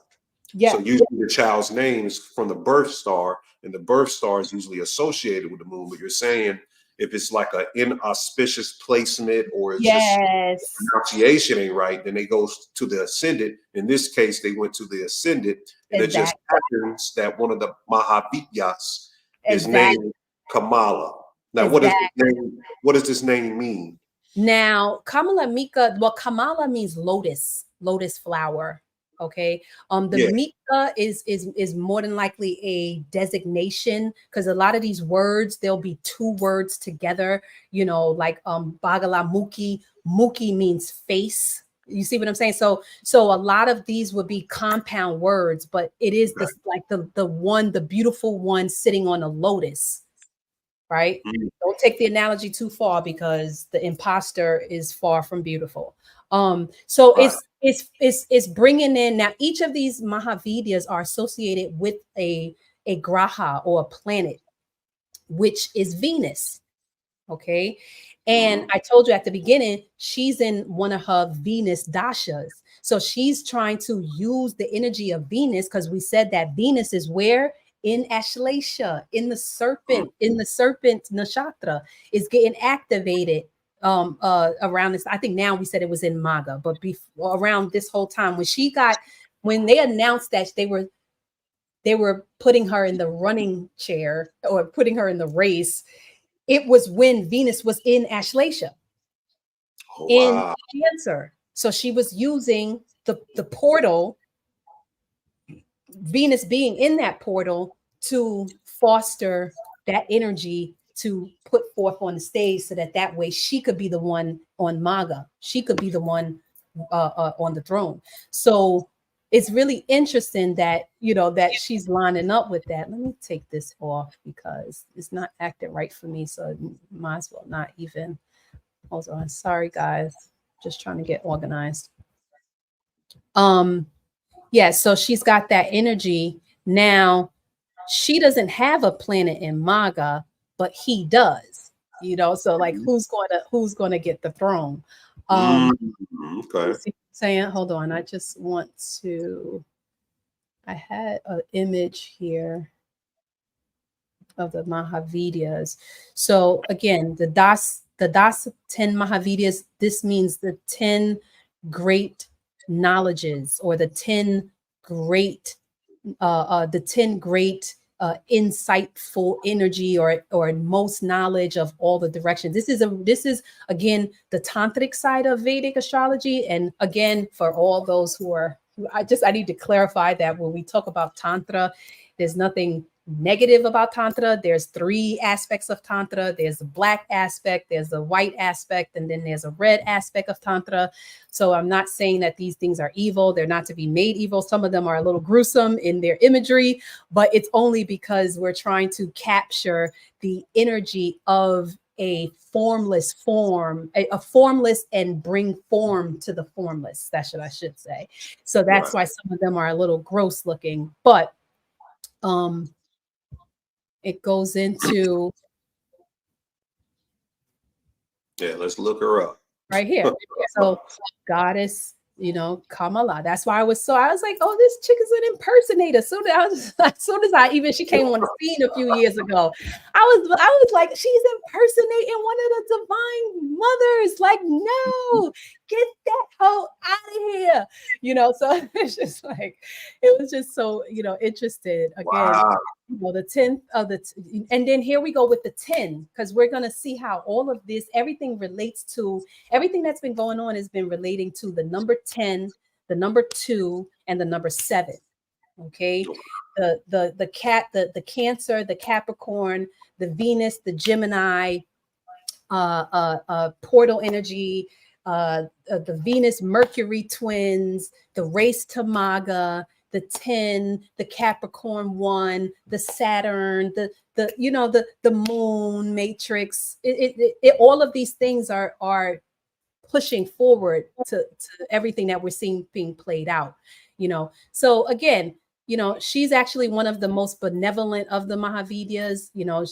She is approached for a lot of boons, and a lot of wealthy people tap into Kamalatmika because it is the easiest of the Mahavidyas to extract fruits from in this physical world. So it helps you get rich, that type of energy. So yeah, so that's what she was personifying. Wow. Are we all right? Hold on. Make sure. Okay. And then there's obviously the others that got that Venus energy.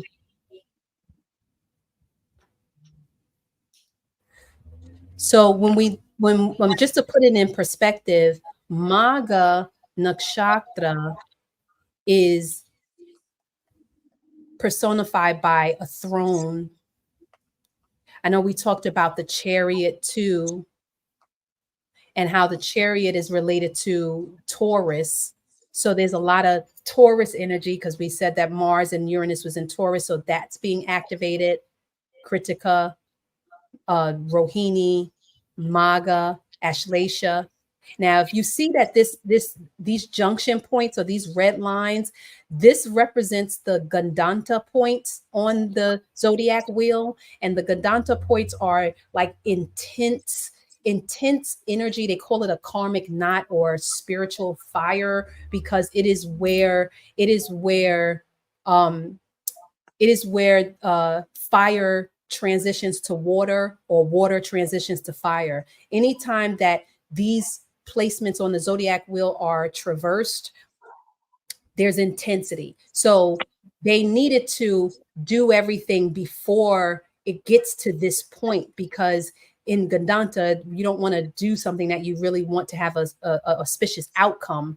So that's why I say it was the race to Maga, because we're starting from, Kritika here. Actually, we could even start from Verity, because remember the solar eclipse, the total solar eclipse on 8th was in Revati. Okay. And 4/8 Trump equals 48. 48, exactly. The first 48 remember this TV show, the first 48, because the first 48 minutes of this energy is called Gandanta, right? So it's just so crazy. They say you're in hot water, right? Right. So it's where the fire is meeting the water. And it's a very inauspicious time and very volatile energy. So they started here because in that total solar eclipse, Venus was in, it was actually a full house during that solar eclipse in Verity. It was like mad planets there. I know Venus was there for sure. And because Venus gets exalted in Pisces. So again, using that same energy, so they went from running from here, activating here, cooling down here, because now everybody's talking. They got the attention now. Everybody's talking. Everybody's wondering. Everybody's, again, the cave of the nymphs, being drenched in moisture. Okay. That's what it is a production for the cave of the nymphs to create more shadows, right? So then now, they're racing. They needed to do everything before this junction point between Ashleisha and Maga, because that's inauspicious. And then Maga is when they pick it back up. The elections happen here in Swati when the sun is falling. Okay, so it's all of this energy is very, very, very, very interesting. And then Ashleisha is said to be the birth star of Ketu, okay, which is the tail of the one of the Nagas, the tail of the serpent. So when you see how all of this plays out, you have your Gata gods, your Gata man, your Capricorn, your Aquarius. We talked about Shatabishak, Puva Bhadapada. This is Andromeda over here. And that's why I said that she has Saturn in this area right here. That remember when you talked about the Andromeda and her name matching up. Yeah, her name matching up with one of the stars. That's that energy over here. Okay. Aquarius. She's got Saturn over here. Strong Aquarius. Okay. So she's coming with the Saturnian energy too. Okay. She's got the Luciferian, the Venus, the Luciferian, and the Saturnian energy that she's playing off of. And she's riding her Mahadasha energy to try to get that throne, because she's in a Rahu Venus Mahadasha. So Rahu is politics. And remember, she's got Rahu in the first house. You see what I'm saying? So she's trying to fulfill her desire of being the politician, but she's, I don't know what's going to happen, but they both, it's characters. I know it's characters, but it's just really interesting. Like, wow. So, well, Judge Joe Brown just called her HOE. And I just called her a hoe too. Andromeda is known as, the hoe because her breast is exposed. Okay. And they say that she represents in Babylon. She's the Greek Babylon. The form of Babylon, she's supposed to be fed to the Cetus, which is representative of the beast in Revelations, or the Leviathan, or the beast. That America is the beast, the body, the physical body. The soul is devoured by the beast, the body.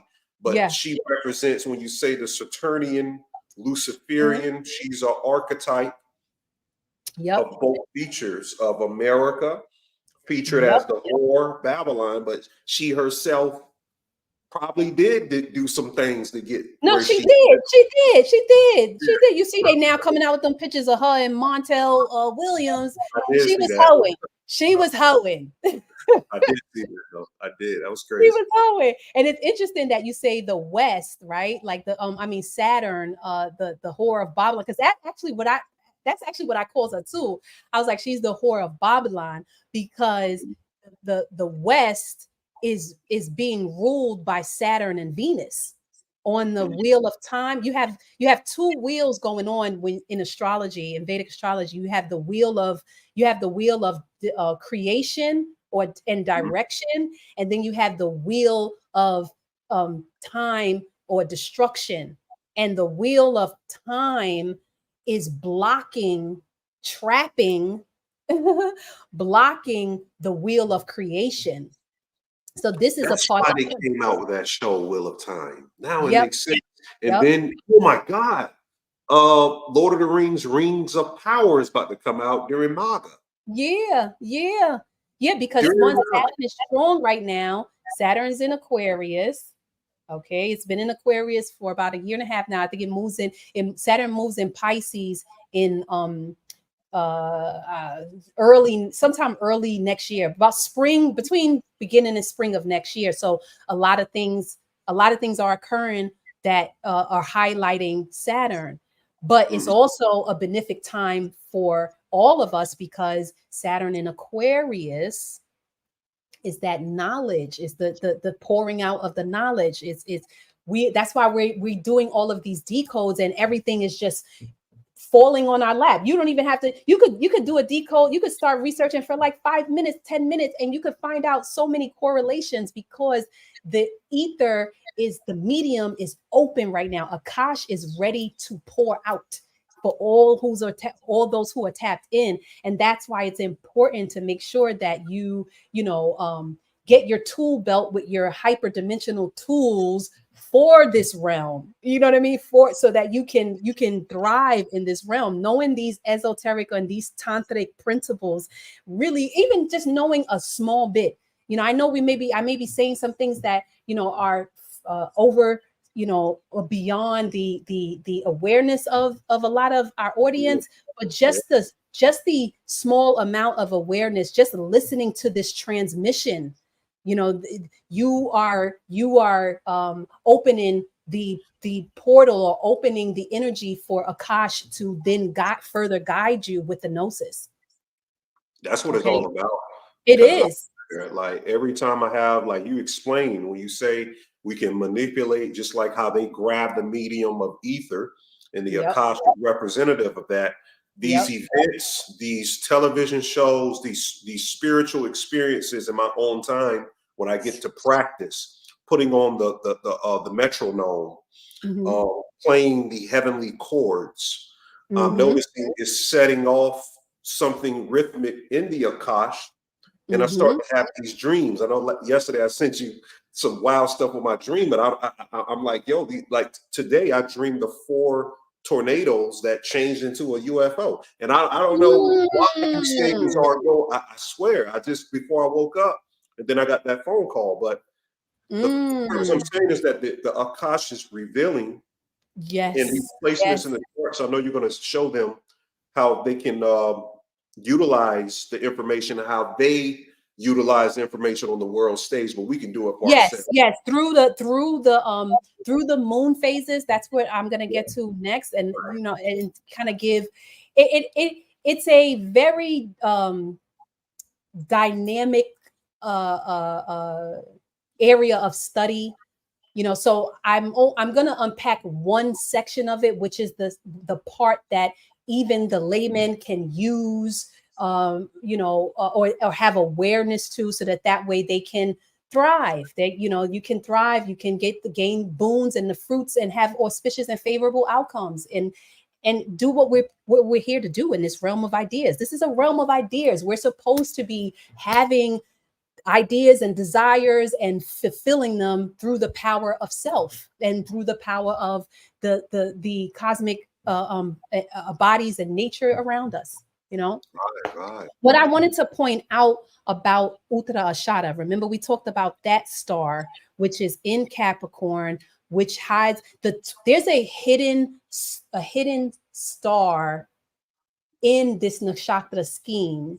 The old nakshatra scheme was 28, and it still is used, but it's 28 nakshatras, right?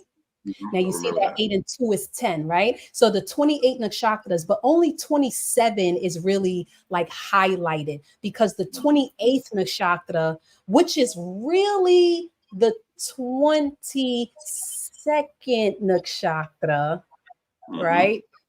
It is hidden in between 2 nakshatras. So that's why they like, oh, well, it's far, we're not going to use it anymore. So they don't really use it in the Vedic scheme that much, but those practitioners such as myself who are into everything, into the whole chaos magic of it all, and want to know the deep tantric knowledge, or the Mahavidya, the Vidya of it, is why is this used? Because this is a powerful star.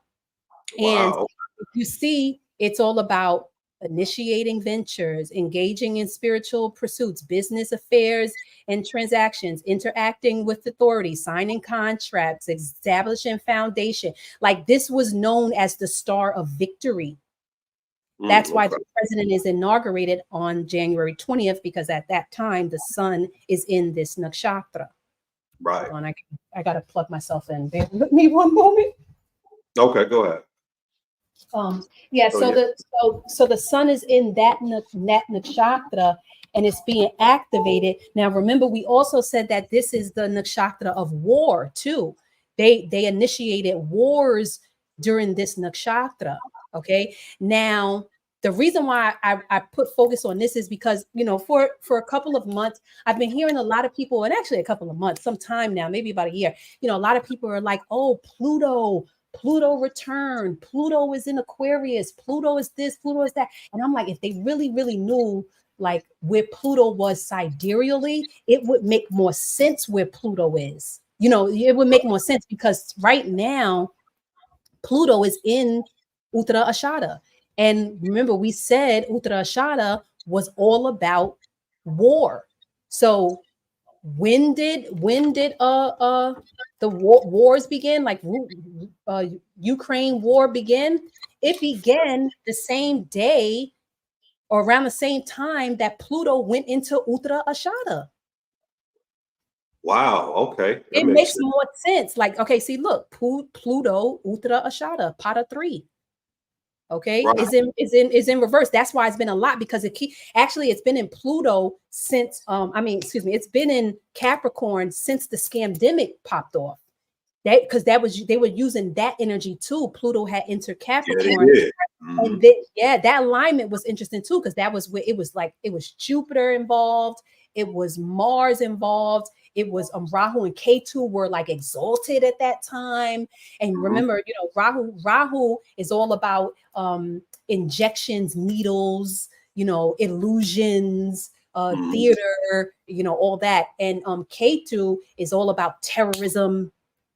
These are the shadow tantric sides of because Rahu can be beneficial also. Rahu, helps with discernment, with not being so logical, but being able to pull the veil and see things for what they really are. K2 is all about intuition and spirituality, because K2 is actually said to be the energy that brings us in here and takes us out. Like, we come through, we leave K2 energy, the tail of the serpent, right? So when you look at Pluto being in the star of war, and war beginning at the same time that Pluto entered Uttara Ashada Nakshatra, it makes sense. And then it's been going forward in retrograde, like for the past 3 years since it's been in Capricorn. So now it's retrograde, and then it's going to go forward again. So, we again, you can look at these things and you can know what to expect on the world stage and when it's going to end. And you can also, do that in your own life, or with the help of an astrologer, you can do that in your own life to see, okay, when is this transit going to end? When is this transit going to begin? It's interesting because remember a few minutes ago or a little while ago, I talked about how once I started doing the research on the bots, the Gemini twins, right?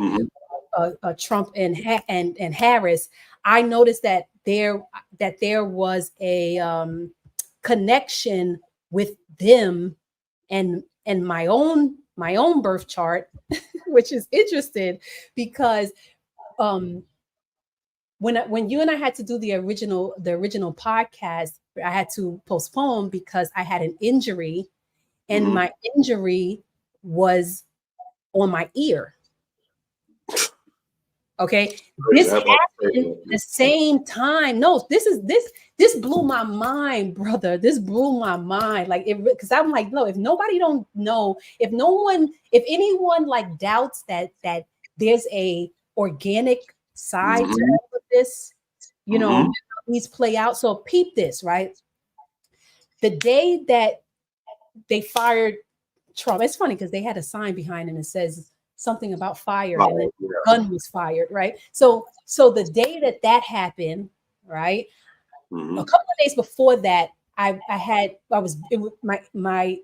was an injury on my ear that was building up, right? On that day, the 13th, events took place where a knife had to go to my ear. A razor had to go to my ear. You can't, you probably can't see it on camera now because it's healing, thank goodness. But a razor had to, and I'm saying knife and razor because I'm putting you guys in the perspective of Kritika Nakshatra. Because remember, they were using Kritika Nakshatra and Ashlesha, the head and the ear, to orchestrate the event. Okay. And I also, on the exact day, like literally on July 13th, there had to be a knife put to my ear. Had an injury on my ear. So now how is this related? So I look at Trump's chart. Sure enough, him and I have like 2 or 3 placements that are the same. Okay. You know, especially with the Maga, I have a planet in Maga Nakshatra also.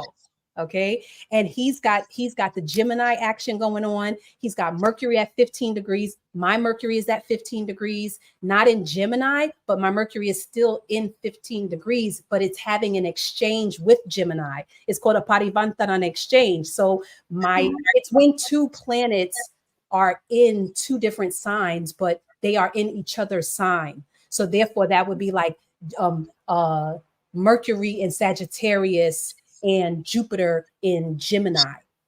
If they are across from each other, so they are giving each other the energy exchange. So it's very similar to having Mercury in Gemini and Jupiter in Sagittarius. Again, my Mercury is at 15 degrees. His Mercury is at 15 degrees. I have a planet in Maga Nakshatra. He has a planet in Maga Nakshatra.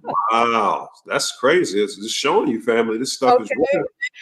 And I had an injury on the same day that he faked an ear injury. My joint wasn't fake. Like it took me some time. 3 weeks. What was that? 3 weeks ago? You know, so and it's just really healing up to the point where I can, you know, do this presentation. So I found that to be really interesting. And then how is it to relate to the imposter Devi, right? The imposter Harris, Kamala Harris, because remember her ascendant sign is my moon sign. Okay. So the correlation with all of this and how it led me to be researching them it was just mind blowing. Mind blowing to us as well. Like, I never would have known that these strips are so layered. And that's why I love Jyotish, because it really unpacks a lot. And again, a Jyotishi is a Jyotishi forever. Like you're a student of Jyotish forever. Like you're a student of philosophy forever. You're a student of metaphysics and the hyperdimensional realm forever. Is that you can't say like, you can be you're a master student, but you're always learning. So you're always a scholar. There's always scholarship. And it's beautiful because the more layers you unpack, the more gnosis you get. Now, what you use it for is up to you. You can just learn it, or you can use it to apply. I'm the type of individual, I like to apply everything that I learn, especially if it has to do with me thriving. If it has to do with me, navigating this world and gaining what I'm here to gain, I'm going to use it. And that's why I know that I have a karmic duty to do this mercurial thing of unpacking, interpreting and unpacking and making these things simpler. And that's what my aim is in everything that I present, to the family, is so that, you can do your research, but you might have it more simply put here, you know, so to speak. So we talked about the West being related to Saturn and Venus, and the West being a direction of Saturn, and the Venus being the blockage, the wheel of time, basically the gatekeeper for Saturn. So it's kind of like the Luciferian being the gatekeeper for the Saturnian. Okay. That brought me back to here, which the event happened in Pennsylvania, in the western, if you see, it's in the western section of Pennsylvania. There goes the West again. And then when you guys did the breakdown on not Capital One, Capricorn one part of the show, the movie, when he said put everybody west, and I was like, oh, that's Saturn Venus, you know. And then the movie Capital One is talking about Capricorn, is talking about Saturn, is talking about that portal, because the Shravana, Uttarashada, Daneshta, that is all Shravana, Uttarashada, and a Gibbet are all, and Shravana are all in this same Capricorn scheme. And we know that the ghouls use Capricorn as their first sign. That's sign 1 for them. Capricorn is 1, but it's also the 10. And here we go 10, Capricorn being the 10th sign. You know, so you see how this is being played out. Another thing from that movie, which I thought was hilarious, when you guys did the breakdown, you and Paranoid, I think it was Paranoid American. Yeah. So this section, how supposedly this guy is flatlining. Now, I have a nursing background, and this was hilarious to me, because this is what a standard EKG is supposed to look like. When somebody flatlines, they go back to 0. They're not going back to 120. So the fact that they had that as 120, that's again showing you Capricorn, because Cancer, excuse me. Cancer is lining up with the 120, but it's across from the Capricorn. Right. Okay. Right. And then we said that on January 20th, on 120, the date known as 120, that the sun is in Capricorn in Uttara Ashada. So, and the name of the movie was Capricorn 1. I thought that was like hilarious. I was like, why would they put that like that? I said, okay, yeah, because they're highlighting the name of the show as Capital.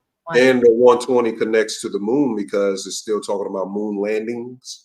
Exactly. Fake moon landings and stuff in space and stuff like that. And then look, moon, you say moon, that's dealing with the gate of men, which is Cancer, because these are the degrees. You know, Cancer is from 90 degrees to 120 degrees on the astronomical belt. Right. Okay. So how it's all lining up. One very powerful thing. And if, you know, you guys, the family wants to screenshot this, please do. Because I found this some time ago. Again, you see how it was created in 2014 by this guy. I never met him, Nick Fiorenza, but I went to research him recently, like maybe a year or 2 ago. And I realized that he was taken off the scene, if you know what I mean. He was unalived. And he had a really, really special website, because this lunar planner, which is no longer existing, his website he was the only like tropical astrologer that really embraced the sidereal scheme and lined them up with the events and the cycles that occur when Jupiter Pluto has a 12 to 13 year cycle, Jupiter Saturn has a 20 to 20 year cycle, Saturn Pluto has a 37 year cycle. Now, if you see how these cycles play out, it's pretty on point, because he's giving the sine wave for each of the cycles when they're reaching their peaks and whatnot. Here is where the scamdemic popped off, where all of the cycles cross. And I remember you talking recently about a Jupiter Pluto conjunction. Jupiter Saturn. or Jupiter Saturn, my bad. Jupiter Saturn conjunction, which is a 20-year cycle. There goes that 2 again, right? Right. And look at where we are now, which would be here in 2024, where the Jupiter Saturn sine wave and the Jupiter Pluto sine wave are crossing. Perfect for a assassination attempt on the president. Okay, yes, all of that, because remember that Pluto is the death, the transformation, the destruction. Pluto is in a sign, asterism that has everything to do with victory and war and defeating the enemies. You know, so for sure. This is all lining up. This was so special because when you look at where the sine waves reach its peaks and troughs, like the events on the main stage are definitely being orchestrated based on the support of the medium of the astrological activity. And I also noticed like the comparison, because Trump, if Jupiter is like a giving energy, like father, expansive, yep, wisdom, father, yep, you're right. Trump can represent that to the MAGA audience or the people who believe in that. And Biden can kind of represent the Saturn aspect as father time, the old. Oh, yes, Person, you know, Jupiter and Saturn, father, grandfather. Yeah, well, it's interesting because in some Vedic Puranas, in some Vedic texts, it tells of Jupiter and Saturn being brothers in a sense, like Saturn, Jupiter coming with the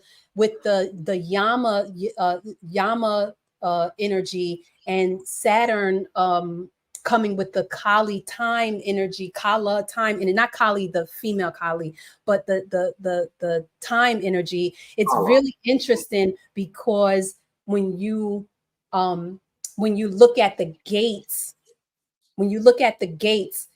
Jupiter is exalted in Cancer, right? And then you have Jupiter's debilitated in Capricorn.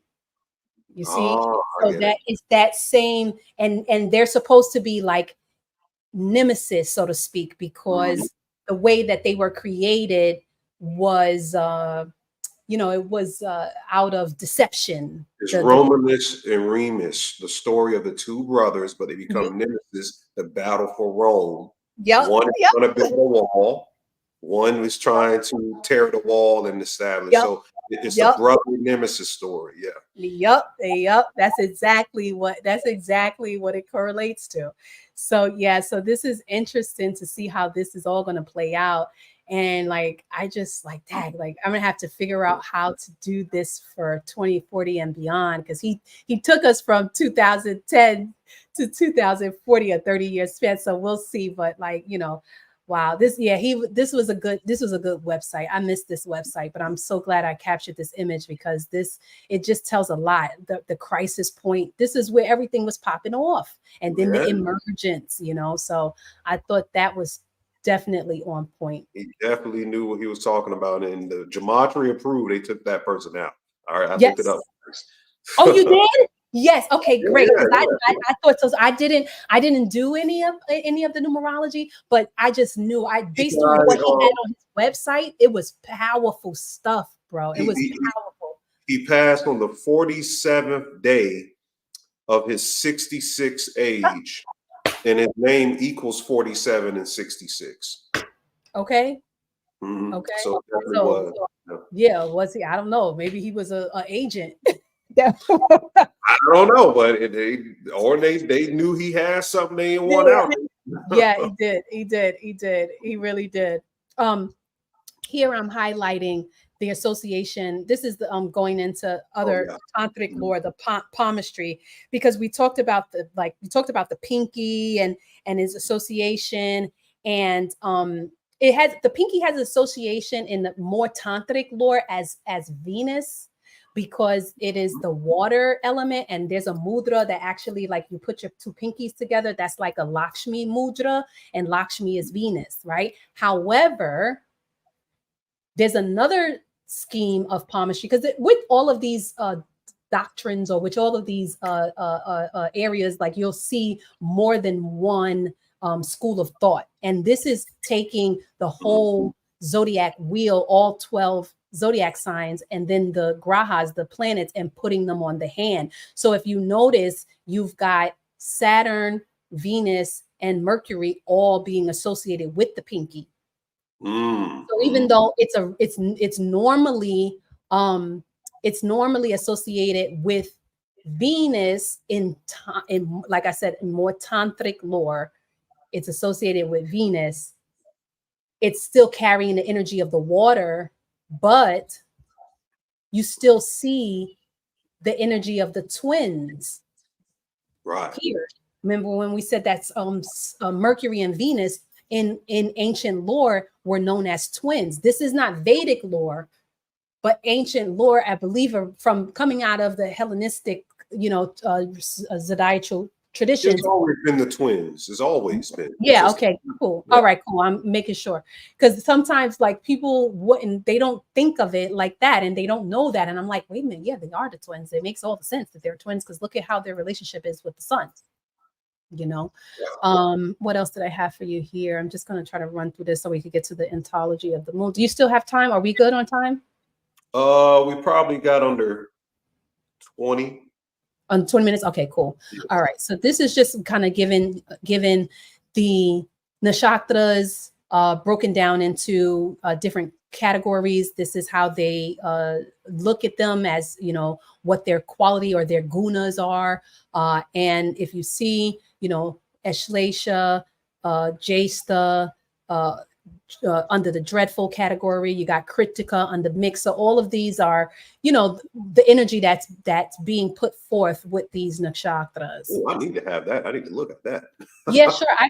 I was going to send you a little package, an email package with a couple of these images anyway. And then we had this guy, he had the 77. Remember we talked about the 7, the 2, and the 10. All of this is associated with Taurus being the second, 10 being a Capricorn, 7 being Punavasu, which is the 7th nakshatra, which the sun is in at that time. So it's just really interesting how the 7 is playing out. 7, the month of July is 7. You got 7 associated with the cube of Saturn. Right. He's associated with a brotherhood of death with his little markings on his arm. Exactly. Again, it's going down in Cancer. What is Cancer? That portal, that gate. You got the monad. The monad going on. What did I have here? This is the upcoming new moon that is going to be in Ashlesha on Saturday, I believe so. So that'll be powerful. And then this was just this is the full moon that we have going on in August. And then this was the full moon that went on when they announced the imposter Kamala as but you see we got that Uttarashada. You see they timed it perfectly, because it was that Sunday that they announced it. It was during the full moon, and the full moon was in Uttarashada, was in Capricorn. The star of victory. Crazy how they did that. Yeah. And what else did I have here? I think that we kind of went through all of this. We talked about that. The pentagram of Venus. That's how Venus is associated with man. The 5 is the number of man. We'll go into that in a minute. And then I think we talked about this, how all of that bull energy is going on. All of the heifer, Hathor energy.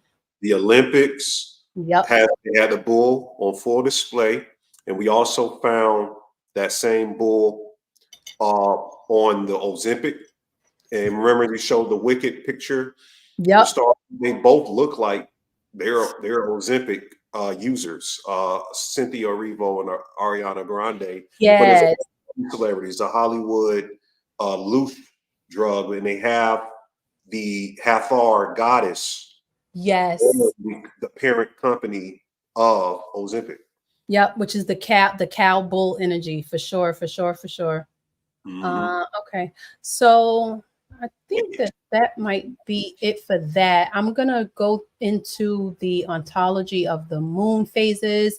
I'll do a express version of that because a lot of it is already on the screen. So even so me not going through it in detail, you can still, the family can still have those slides, take screenshots, and know what that energy about. I just want to make sure that I got through all of this that I wanted to talk about. Oh, we talked about this date. It's so funny because I didn't know what was going on. Like, we had that conversation. I know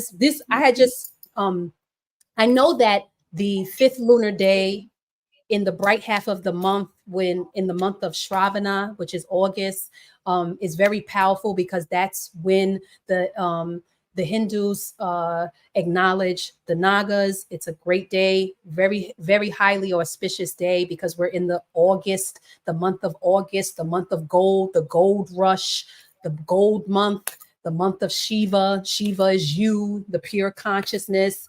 Shiva is celebrated in August, so that's why it's very auspicious. Again, Shiva is the pure consciousness, the one, right? You got, Shiva here and Brahma down here. So the Naga energy, this date on August 9th is lining up with the Naga Panchami. And then you mentioned something about August 9th that I didn't even know about. Yeah, it's the 222nd day of the year. 8/9 is 89 days before the election. So it's 8/9, August 9th, 89 days for the election. President Kamala Harris equals 222, order out of chaos, President Harris. It is the 222nd day of the year.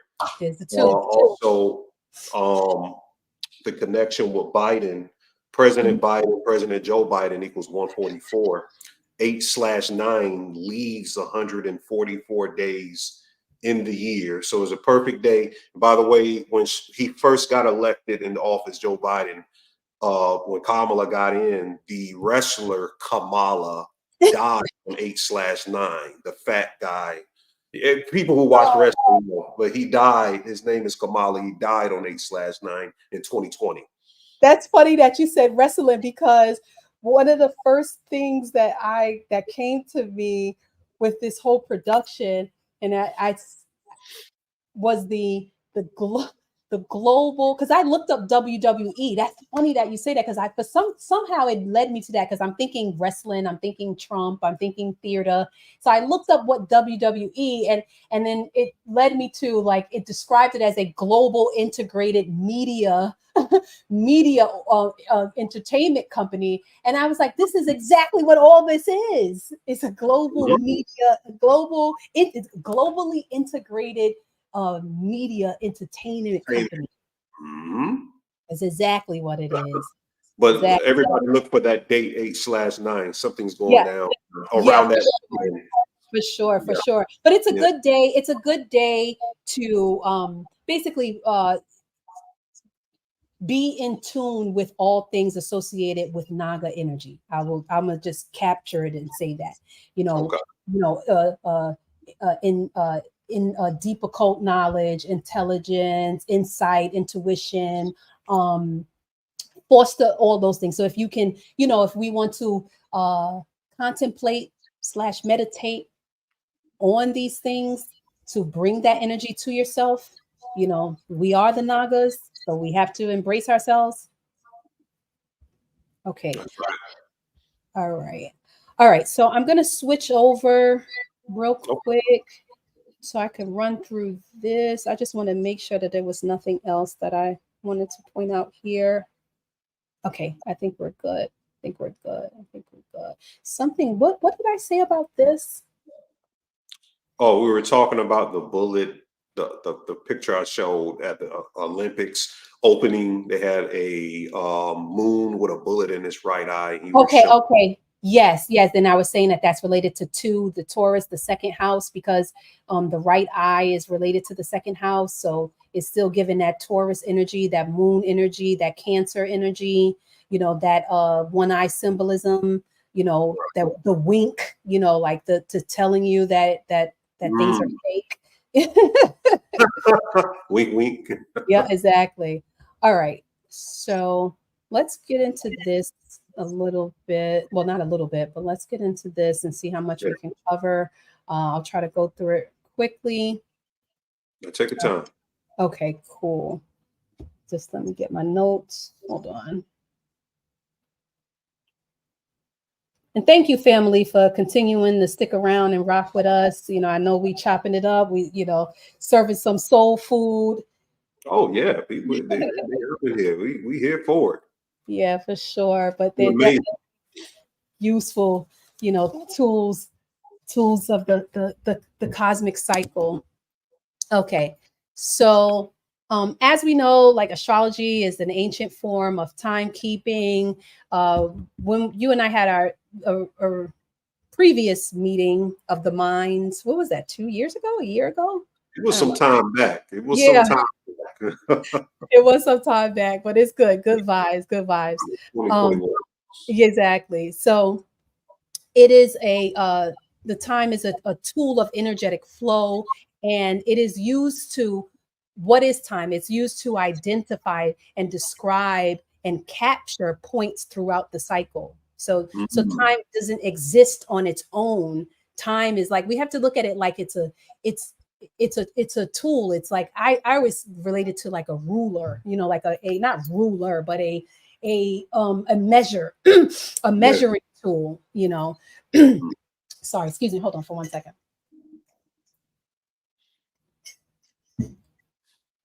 Okay. Right. Okay. So as with all energy, like I said, time represents the points on a cosmic cycle.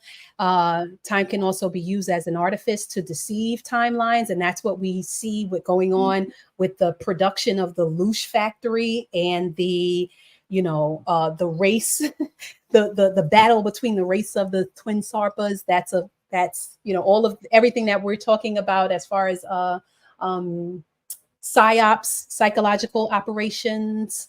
Um, it's all deceiving time. So it can be used as an artifice to deceive timelines. And as with all energy, there's a factor of quality, right? The quality of the day. And this is what we're talking about, the medium, the quality of the ether during each day supports certain activities or not support certain activities. Okay. Then it's like a substrate, like, you know, so to speak. So the quality of the day doesn't create an event. It influences the propensity for favorable or unfavorable outcome of an event. There's a branch of astrology, not only in Vedic astrology, but all astrology, which is called electional astrology. And that's pretty much what we're talking about right now, is electional astrology, which is the branch that deals with choosing the correct time, the correct quality of time to initiate an action or an event. Okay. Right. And that leads us to Panchang. Panchang is an ancient system of timekeeping, and the word Panchang or Panchang, which is really how it's enunciated, is derived from two words, pancha, which means five, and ang, which means parts, revealing that it is working on the basis of five inputs known as the five limbs of time. Okay. So we talked about a little bit earlier about the wheel, the Kala Chakra wheel, the wheel of time, the wheel of destruction versus the wheel of creation, and how one is blocking the other. And we talked a little bit about how, you know, they are the gatekeeper becomes the portal that you need to unlock to be able to get whatever it is that you're trying to get through the doorway. So the Kala is a doorway in which a specific energy can be accessed, excuse me. When the doorway is open, specific change can occur, and time sustains the world by giving it sequence and therefore order. That's why the heart chakra or the chest chakra, which is a 12 lotus petal, is said to have the energy of Vishnu because it's the 12 petal lotus in the heart chakra, which relates to the 12 zodiac signs. Powerful. That's why the Vishnu is in the center. So performing certain rituals at specific times that match the frequency of the day provides efficacy by aligning your intentions with the multiverse, and learning how to properly read time is an important tool. Okay. So the kala is a etymology to color. When I looked up the etymology root, and they say in a lot of occult mystical texts with the meditation and chakra work, visualizing the color, the actual terahertz within your mind actually amplifies when you do your ohms and all yeah, of that. So it is all connected, all together with the visualization. So it's yeah. interesting. You said kala is a doorway. Yeah, because kala has a few different connotations to it. It's time. The word kala means time. The word kala, excuse me. Sure. It's a doorway. It is it's a few different the other ones fail me to right now, but it has a few different connotations to it. And definitely it's where we're getting color. And it's interesting because the Kala chakra, right? If you can even put that as the color wheel, the color chakra, because Jyotish is based on the principle of 8 colors. It is the principle that there are 8 colors or 8 lights, 8 colors of lights that have the body or the native kind of bound to this incarnation. And each of those 8 colors come like 8 ropes that are attached to you, that are pulling you in certain directions. And those 8 colors or kalas represent the grahas and the placement of those grahas in your chart. So Jyotish is based on that system, based on the system of colors. Because remember, Jyotishi is the science of light. It's the so it's the 8 colors of light that it is working off of, that principle. So definitely in all languages, I think that it's going to lead to the same conclusion, right? So we have here, I have developed a image that really talks about the principles of time and what we're talking about, the Panchang, because the Panchang is based off of the 5 limbs of time. And everything, they say that everything, elements and astrology and everything can be seen by your hand. They, like I showed you recently, a little while ago, with the hand and the zodiac signs on the hand, the planets on the hand.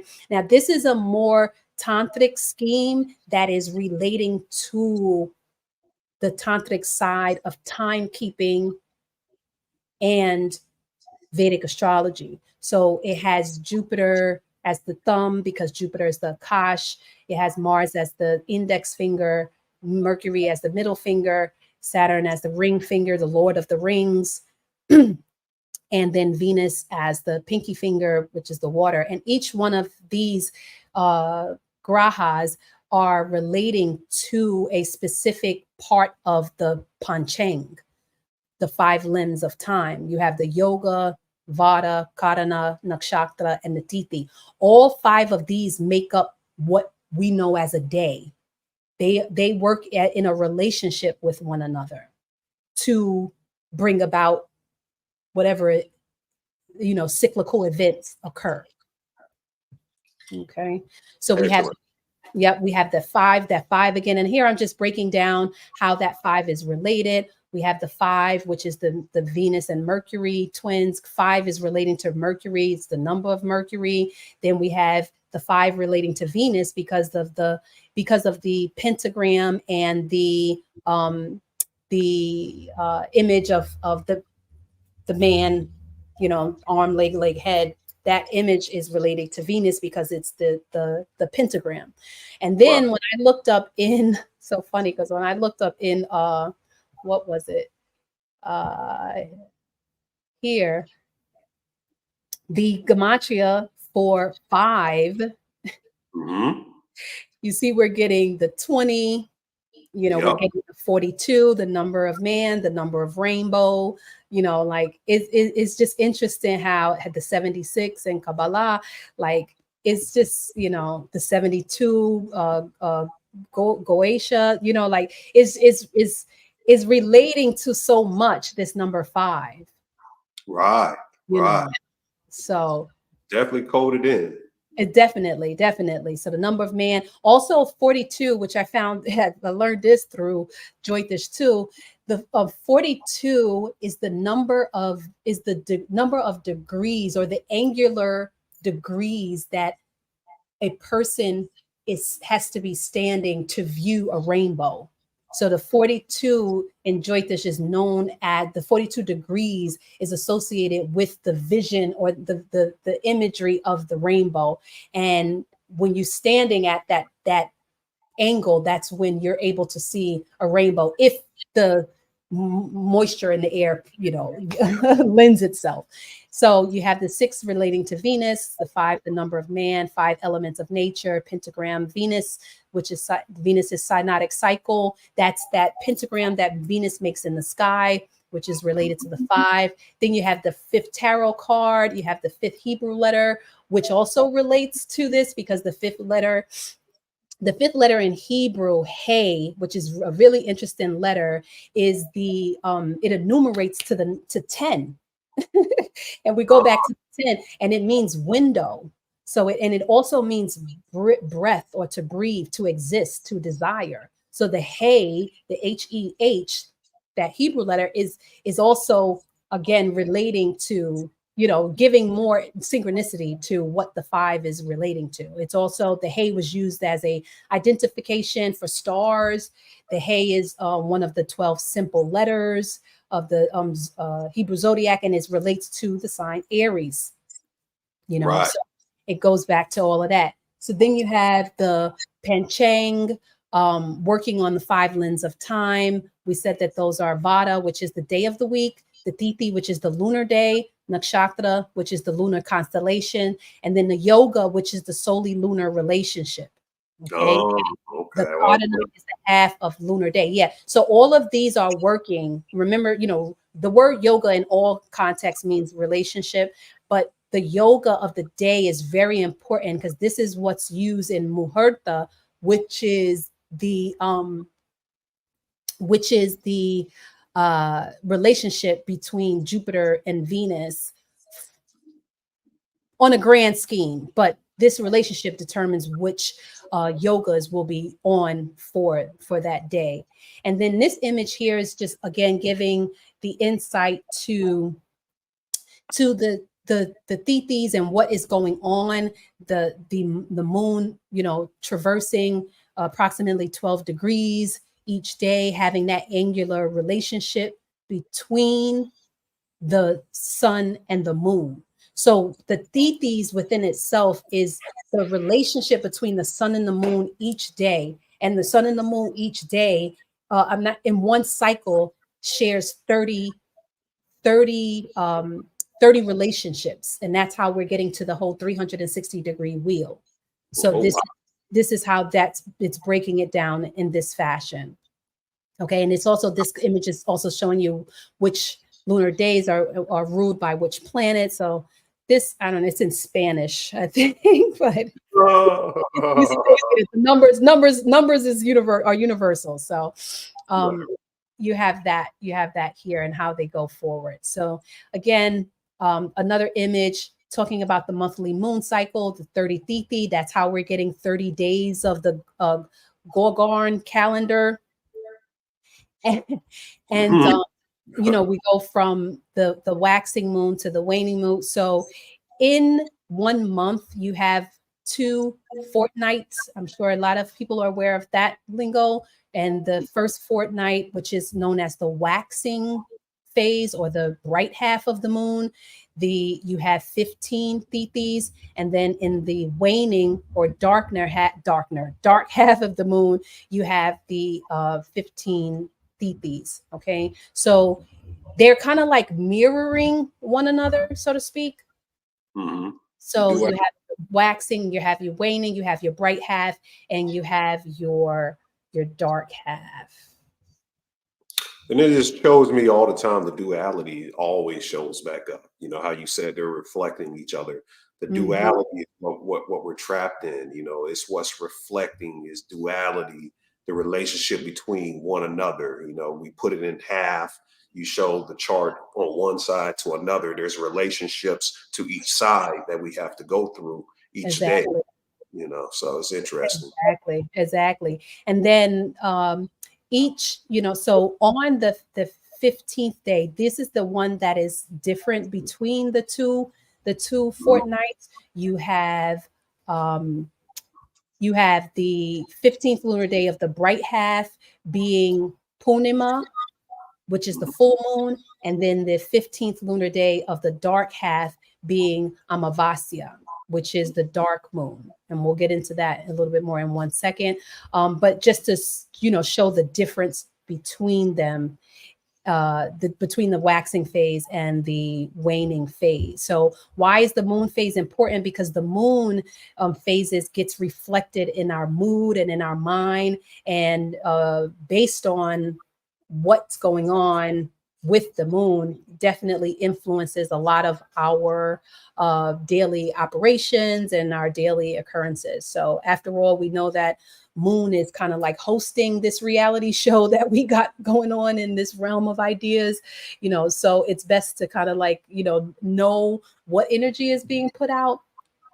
Okay. So again, with this, being a part of the divine timekeeping that has been used for eons, and it, you know, it makes a lot of sense that you want to use the solar cycle as well as the lunar cycle. And that's what Jyotish is operating on, a solely lunar calendar, which is, even in the Americas, they use this in all ancient cultures. The solely lunar scheme is not until you have the influence of the hijack that then separates, you know, the father from the mother, you know, that separates the solar calendar from the lunar calendar. And not that they can't be beneficial separately, but to actually like really gain a full synaptic coupling of what time is, you have to use the solar and the lunar together. That's what Panchang is. That's what Jyotish is based on. So like I always like to say,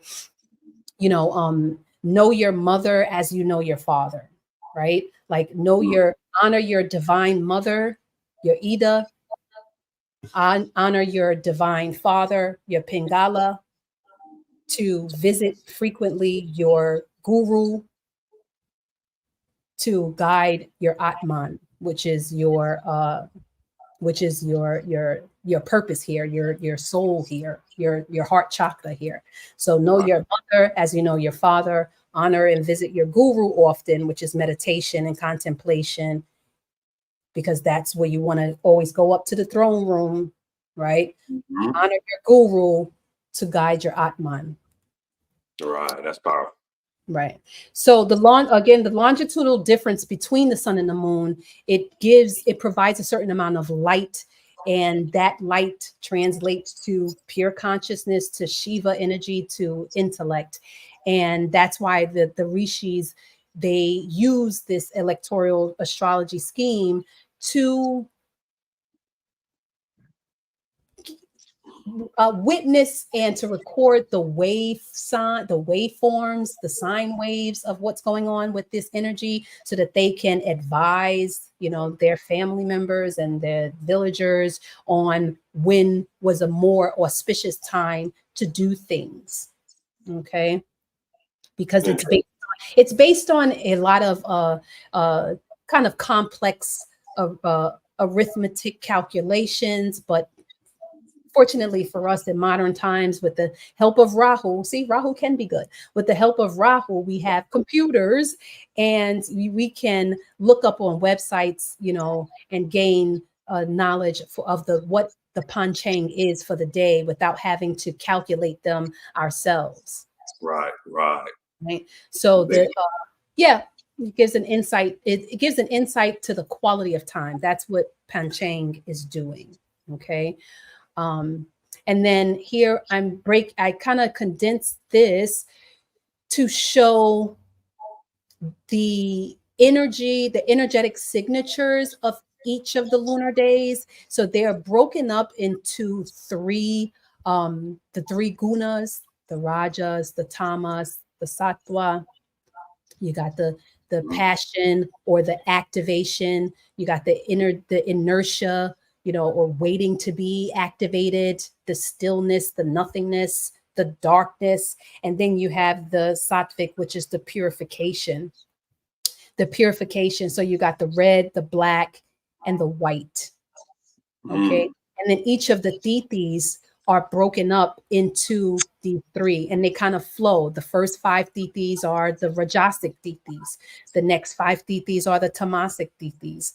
And then you have the last 5 tithis are the Sattvic tithis, right? So they also are broken up into by element too, which is the fire element, earth element, ether, water, and air. So the first, 6th, and 11th are fire. The second, the 7th, and the 12th are earth. The 3rd, 8th, and the 13th are ether. The 4th, 9th, and 14th are water. And then so on, 5, the 5th, 10th, and 15th are air. And then it kind of gives you the description of them, which, this line right here, the empty tithis, the water tithis are kind of, considered the most dangerous ones not dangerous in terms of something happening to people, but in terms of, energetic signatures are kind of intense and volatile. So they're not really auspicious. They're more for cruel acts than they are for auspicious acts. And this one is kind of in the middle. The 8th lunar day is can be used for cruel too. If you remember early on in the podcast, we said that the incident that happened with Trump happened on the 8th lunar day. Right. And it happened on the 8th lunar day because it's Tamasic ether. So yeah, so you're using the ether. Tamas is used because it's nothing. It's the darkness, it's the nothingness that can be agitated. So therefore, the tamas is used a lot in dark arts to be able to have a medium to foster. It's powerful. Yep. And then you've got the tithis or the lunar days broken up into planetary ownership or rulership. You have their directions. Each one has a different direction, rules a different direction. And it's always advised that if you're traveling on one of these tithis, and I don't mean travel like local travel, I mean distant travel. You don't want to travel in the direction that the tithi is on during the time that you're traveling or during that day. Whatever the lunar day is, you don't want to travel in the direction of the lunar day because it's a volatile energy. It's not volatile, it's just strong energy, and you don't want that to kind of like, turbulent. Yeah, you don't want it to be destructive in what it is that you're doing. So that's very important. However, when you're meditating on that day, you want to face that direction. Now let me make this clear in saying this. This is if you're meditating if your meditation is involved with harnessing energy from the graha or the goddess that's associated with the graha. Okay, I want to make sure to say that because each of these lunar days are also associated with a goddess, because they're in an ancient before Ayurvedic medicine, there was a restorative health practice called Siddha medicine that related the 15 energy centers in the body with the 15 goddesses or the 15 lunar days. They, of course, kind of morphed them into goddesses to give the formless a form, and so that the human brain or hominid brain can correlate to them. But these 15 energy centers in the body associated with the 15 goddesses relate to each of these 15 lunar days. So if you're you know, depending on what energy that you're trying to harness, that's what's going to determine where, you know, what you're facing. Generally, you want to face east if you're meditating or doing mantras and things like that, because the east energy has that energy of the sun that projects your intention and amplifies your intention. That's why the sun rules the first lunar day, the sun rules the 9th lunar day, and it's associated with the direction of the east. Okay, because that's energy that facing east, that energy is what imprints. Because remember, the sun is rising in the northeast direction. It says east, but technically the sun rises in the northeast direction. If you look at it every day, it's really northeast. And then by the time it really like goes all the way up to its, you know, raised point, it's in the east. So when you are projecting intentions, you're projecting, you know, meditation, you want to do that, especially mantra, you want to do that facing east. Okay. Okay. And then and then again, I just want to right. So this is going into breaking down the auspiciousness and inauspicious tithis as they relate to the day. Because again, what we said about the 5 lens of time is that all of these are contributing to it. It's not just the tithi. The tithi is only one part of it. You have the weekday, you have what nakshatra the moon is in that day, and the relationship of the sun and the moon. So all of these are creating the whole panchang. You know what I mean? Okay. So the lunar day, I mean, the day of the week is going to give rise to what if the lunar day is auspicious or not, depending on what day that it's falling on. Okay, so right here, just for kicks and giggles, I'll let you guys know we're now in the 12th lunar day, because Ikadashi was yesterday. Happy Ikadashi to everyone. Yet Ikadashi was yesterday, and it ended today at about 6:30 a.m. So technically now we are in the 12th lunar day, the 12th tithi, and today is a Wednesday, so it's an auspicious time. It's good. Okay, so we choose the day strategically.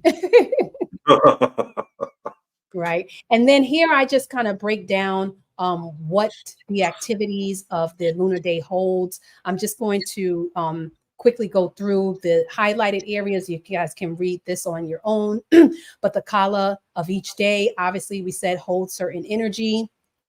Okay, the first lunar day is connected to the nectar. It's co-ruled by sun, the fire element, and Raja. So it is a Nandi Tithi, which bestows happiness. The Tithi is responsible for creation, beginning cycles, manifesting desires into the world, increasing things.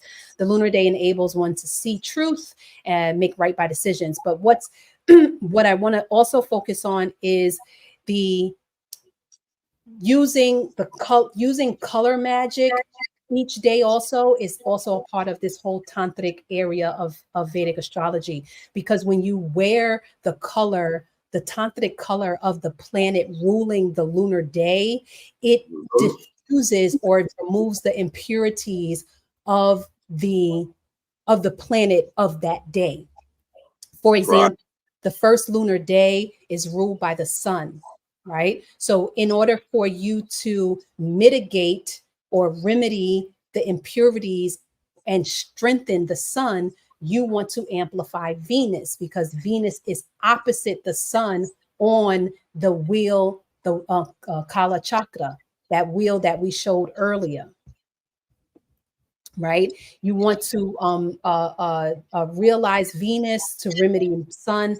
And that's, you know, a host of different things with Venus. You can eat foods associated with Venus. You can do activities associated with Venus to strengthen the sun. So that's the tantric of it. You're using the opposite to strengthen it.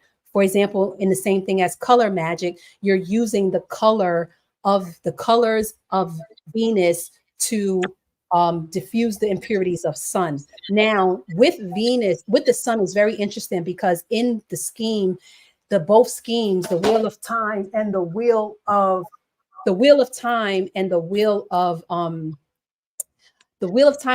direction, Venus is across from the sun. Okay. But the sun blocks itself. So the sun is the only graha that can unblock itself. So it's two colors that's associated with Venus. I mean, with sun diffusing the negativities of sun, which is saffron and pastel. Pastel colors are the colors of Venus, and then saffron is the tantric purification color of the sun. That's why the sannyasis wear saffron color. You see a lot of the Buddhists or the highly religious cults wear saffron color, because what they're doing is they are bringing out the strength of the sun and decreasing Venus. Right, the temptations. Yes, the temptation. She's talking about orange, by the way. She says saffron. I know some people. Yeah, saffron, yeah, orange. Yeah, it's like it's really not a true orange. It's like, they say it's the color of the sun when the sun rises and sets. If you notice that's like orangey color, is more like not a true burnt orange, but Yeah. So when you guys look up saffron, you'll see what I'm talking about. So and then these nakshatras, these tithis are also associated with sounds and music notes. And it goes really deep, because the sounds are really interesting, because all of these sounds are sounds that we're familiar with, right? Or they are sounds that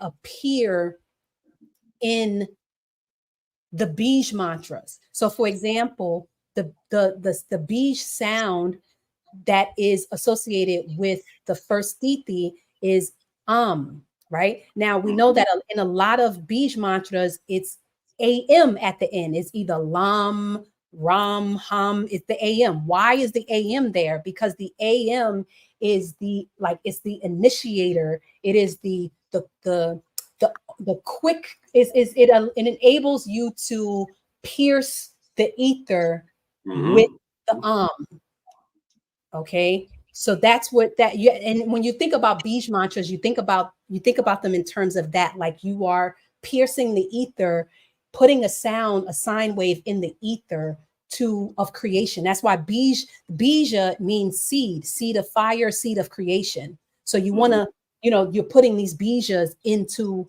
the multiverse, into the ether. And then the Sri Vidya mantra syllable is the ka. Now we all know what a lot of these cults use the ka and the ba, the ka, the ma, the ba, like all of, where's the ka coming from? Because the ka, like in Kala, is the desire of creation. It's the creative energy. It's expansive, and it is that immeasurable, infinite, divine light. And that's what we push forward when we pushing forward the ka. Right. Okay. So then you have the second lunar day. It is associated with moon, rajas, and earth. So it can be a highly emotional time. It is connected to the deities of the divine architects. It is the goddess of this lunar day is approached. I don't want to go too fast so that you guys can capture this. Approach to attract others, and then that the swada or the sound associated with it is that we know what do you say? You're coming towards something you're trying to relate to something. So these vowels, swadas are called vowels in Sanskrit. So these swadas or sounds, they also relate. So on this, as far as the color magic is concerned, you want to wear yellow, which removes the negativities of moon on the second lunar day. You want to stimulate Jupiter. Why the yellow? Because Jupiter is yellow, and Jupiter is the energy that can unblock the moon. So therefore, you want to stimulate Jupiter to remove the impurities of the moon. That's how this tantric scheme works. You use the opposite energy to then strengthen the energy that is on for the day.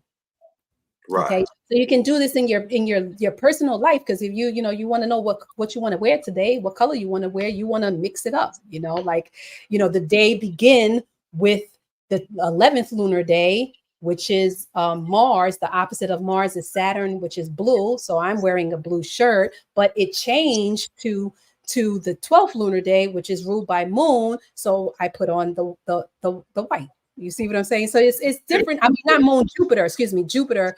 The 12th lunar day is ruled by Jupiter. So the opposite of Jupiter is Moon. So the color is white. So you can mix it up, you know, and do however you want it. It's your color magic. You know what I mean? You're the magician. So Right. you see that here. And then the 3rd lunar day, again, associated with Mars. The opposite of Mars is Saturn. So you want to stimulate Saturn to remedy Mars. You want to wear the color blue to bring out, to not bring out, to remove the negativities of Mars. Okay, you see the swada, the is I. You know, I don't want to, I know we press for time, so I don't want to go too much into it, but you see what we have here. The 3rd lunar day associated with the southeast. Then you have the 4th lunar day. This is a heavy one because the 4th lunar day is it starts the empty lunar days. So it's not really good for auspicious works because it's heavy. You know, it's dealing with water, rajas, you know, earth, Mercury. It's dealing with a lot of that energy. So again, it's ruled by Mercury. So the tantric color to Mercury is black, which is Rahu, because Rahu is the opposite of Mercury. Rahu helps refine Mercury. So you want to stimulate Rahu to remedy Mercury. The color black does that. I've also come to the conclusion that the ghouls or the ghoulish cult that they are using, because they wear black, they are tapping into this energy right here. First, I thought it was Saturnian, but when I really started tapping into this tantric lore, I realized, because they are the mercurial class. Remember, they're the merchants of Venice. So therefore, they operating off of a mercurial, you know, that usury, you know, banking brokerage since they begin. That's why they got kicked out of, you know, over 100 countries because of what they do. But anyway, so they wear black to strengthen their Mercury. Okay. So that's how you use that. Exactly. Yeah, they're wearing black, not for Saturnian. They're wearing black to strengthen the Mercury, because they want to, if you want to keep that Mercury strong, you got business, right? Like that's the whole thing is mercurial. I'm not saying that everybody should be wearing black every day, because it don't go like that, you know, but you know, that's like excessive, because then now you're tapping into other things that you really are not intending to tap into. But on this lunar day, it serves as a purpose on the 4th lunar day, Chaturthi. And then, you know, the 5th lunar day, which is ruled by Jupiter, air, gunas, and rajas gunas. You want to stimulate Moon, because Moon is the tantric energy to Jupiter. You want to wear white, which removes the effects of Jupiter. And then you see that this is important because this Bij mantra is Hrim.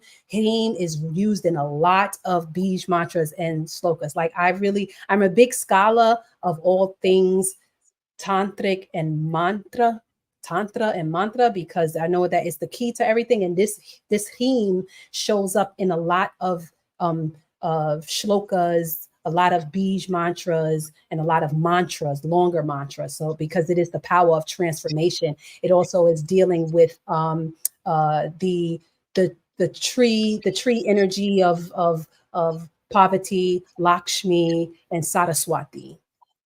Okay. Interesting. Yeah. And then you have the 6th lunar day. Again, you guys can read this on your own, but it's dealing with Venus. Venus rules the 6th lunar day and the 14th lunar day. And it's interesting because remember, Venus is associated with the number 6 as well. And the number 5, which 14 reduced is 5. So you see how it plays into all areas of occult study. Venus, to remedy Venus, you have to strengthen Sun to remedy Venus. Saffron color, the orange color, orangey color, is the color that removes the impurities of Venus. That's why we said the sannyasins. And it's interesting that lady that they on the world stage that they said that they just unalived was named Sanya, because as soon as I heard that, I thought of Sanyasi, which is a saint, like sanctified. So here it is, another person that they're trying to make a saint out of. They're trying to martyr, because her name is saint. Yeah, her name means saint. Asanya, Asanyasi is a saint. It did. I looked it up. Yep. So then you have the swatas. These are important too, when you guys can look at this on your own, because they give highlights. The u. I know that we pronounce the u as u in English, but in a lot of other languages, the u is really u, is like upana, upanishad, upaya, you know, that the u. So it's the u, which is connecting, awakening the compassion. Why that's important? Because compassion is the purity of Venus. The harlot Venus is what they do on the main stage, you know, with the Luciferian. That's the negative side, the shadow side of Venus. The compassion is the white side of Venus. There's the pink and then there's the white. I couldn't put it in white, so I put it in pink. But and then you have the Swata associated with that. You have the 7th lunar day, which is associated with Saturn. You know, this energy, you want to, again, the opposite, Mars to remedy Saturn. Color red removes the energies of Saturn. So remember that red and blue, we always see that. There's a reason for that, because it's playing on the Mars Saturn energy, the dialectic energy, the, you know, cognitive dissonance energy, the Hegelian dialectic energy. That all that is the red and the blue, right? The right. So then you have the 8th lunar day associated with Rahu, Durga. It's a lot of heavy energy this day. They said that Saturn was born, and a lot of lore says that Saturn was born on this lunar day. So this is what I wanted to make a point of with this lunar day, because it is ruled by Rahu. So you want to stimulate Mercury to rule Rahu. So the green color removes the negativities of Rahu. And when Ashtami, or the 8th lunar day, falls on a Wednesday, which is Mercury's day, it is called Buddha Ashtami. And that is where the ill effects of Rahu can be removed. So diluting the logic, Rahu, you know, helps dilute the logic and the memory of Mercury, causing one to be ungrounded. So you want to utilize this day, especially for those who have heavy Mercury or heavy Mercury placement in their chart. So, or even if not, you can still tap into this, because it's beneficial for everyone, because in this realm, you don't want more Rahu. You want a balance between Rahu and Mercury, but if said you really want more Mercury than you want Rahu, because Rahu is all about, you know, just the illusions and destructions and stuff like that. The next upcoming Buddha Ashtami is on September 11th. So we're going to see how this plays out, because they're probably going to be using a lot of Rahu delusional energy to, you know, to psych people, you know, okay. So that, and that's a date to remember. Okay. Right. And then we have the 9th lunar day associated with the sun. Same thing with the sun and Venus energy. 9th lunar day, 9th house, 9, father, that whole energy dealing with lineages. So this lunar day is also associated with the Nagas. The 5th lunar day and the 9th lunar day are both associated with the Nagas. So that, you know, so it gives you insight of what the lunar day is holding. Saraswati, the goddess of knowledge, is also associated with this lunar day. Remember, the Nagas are associated with knowledge. So it's a day of enlightenment. It's a really interesting and significant lunar day, but not really auspicious for a lot of things. If you can read through here. Yes. Then you have the 10th lunar day associated with Dharma, moon energy. This is associated, you think 10 Mahavidyas, then think about the 10 divine architect known as the Vishvadevas. That's the divine architects. Vishvadeva means the world, right? And then the 10 divine architects of the world, the 10 divine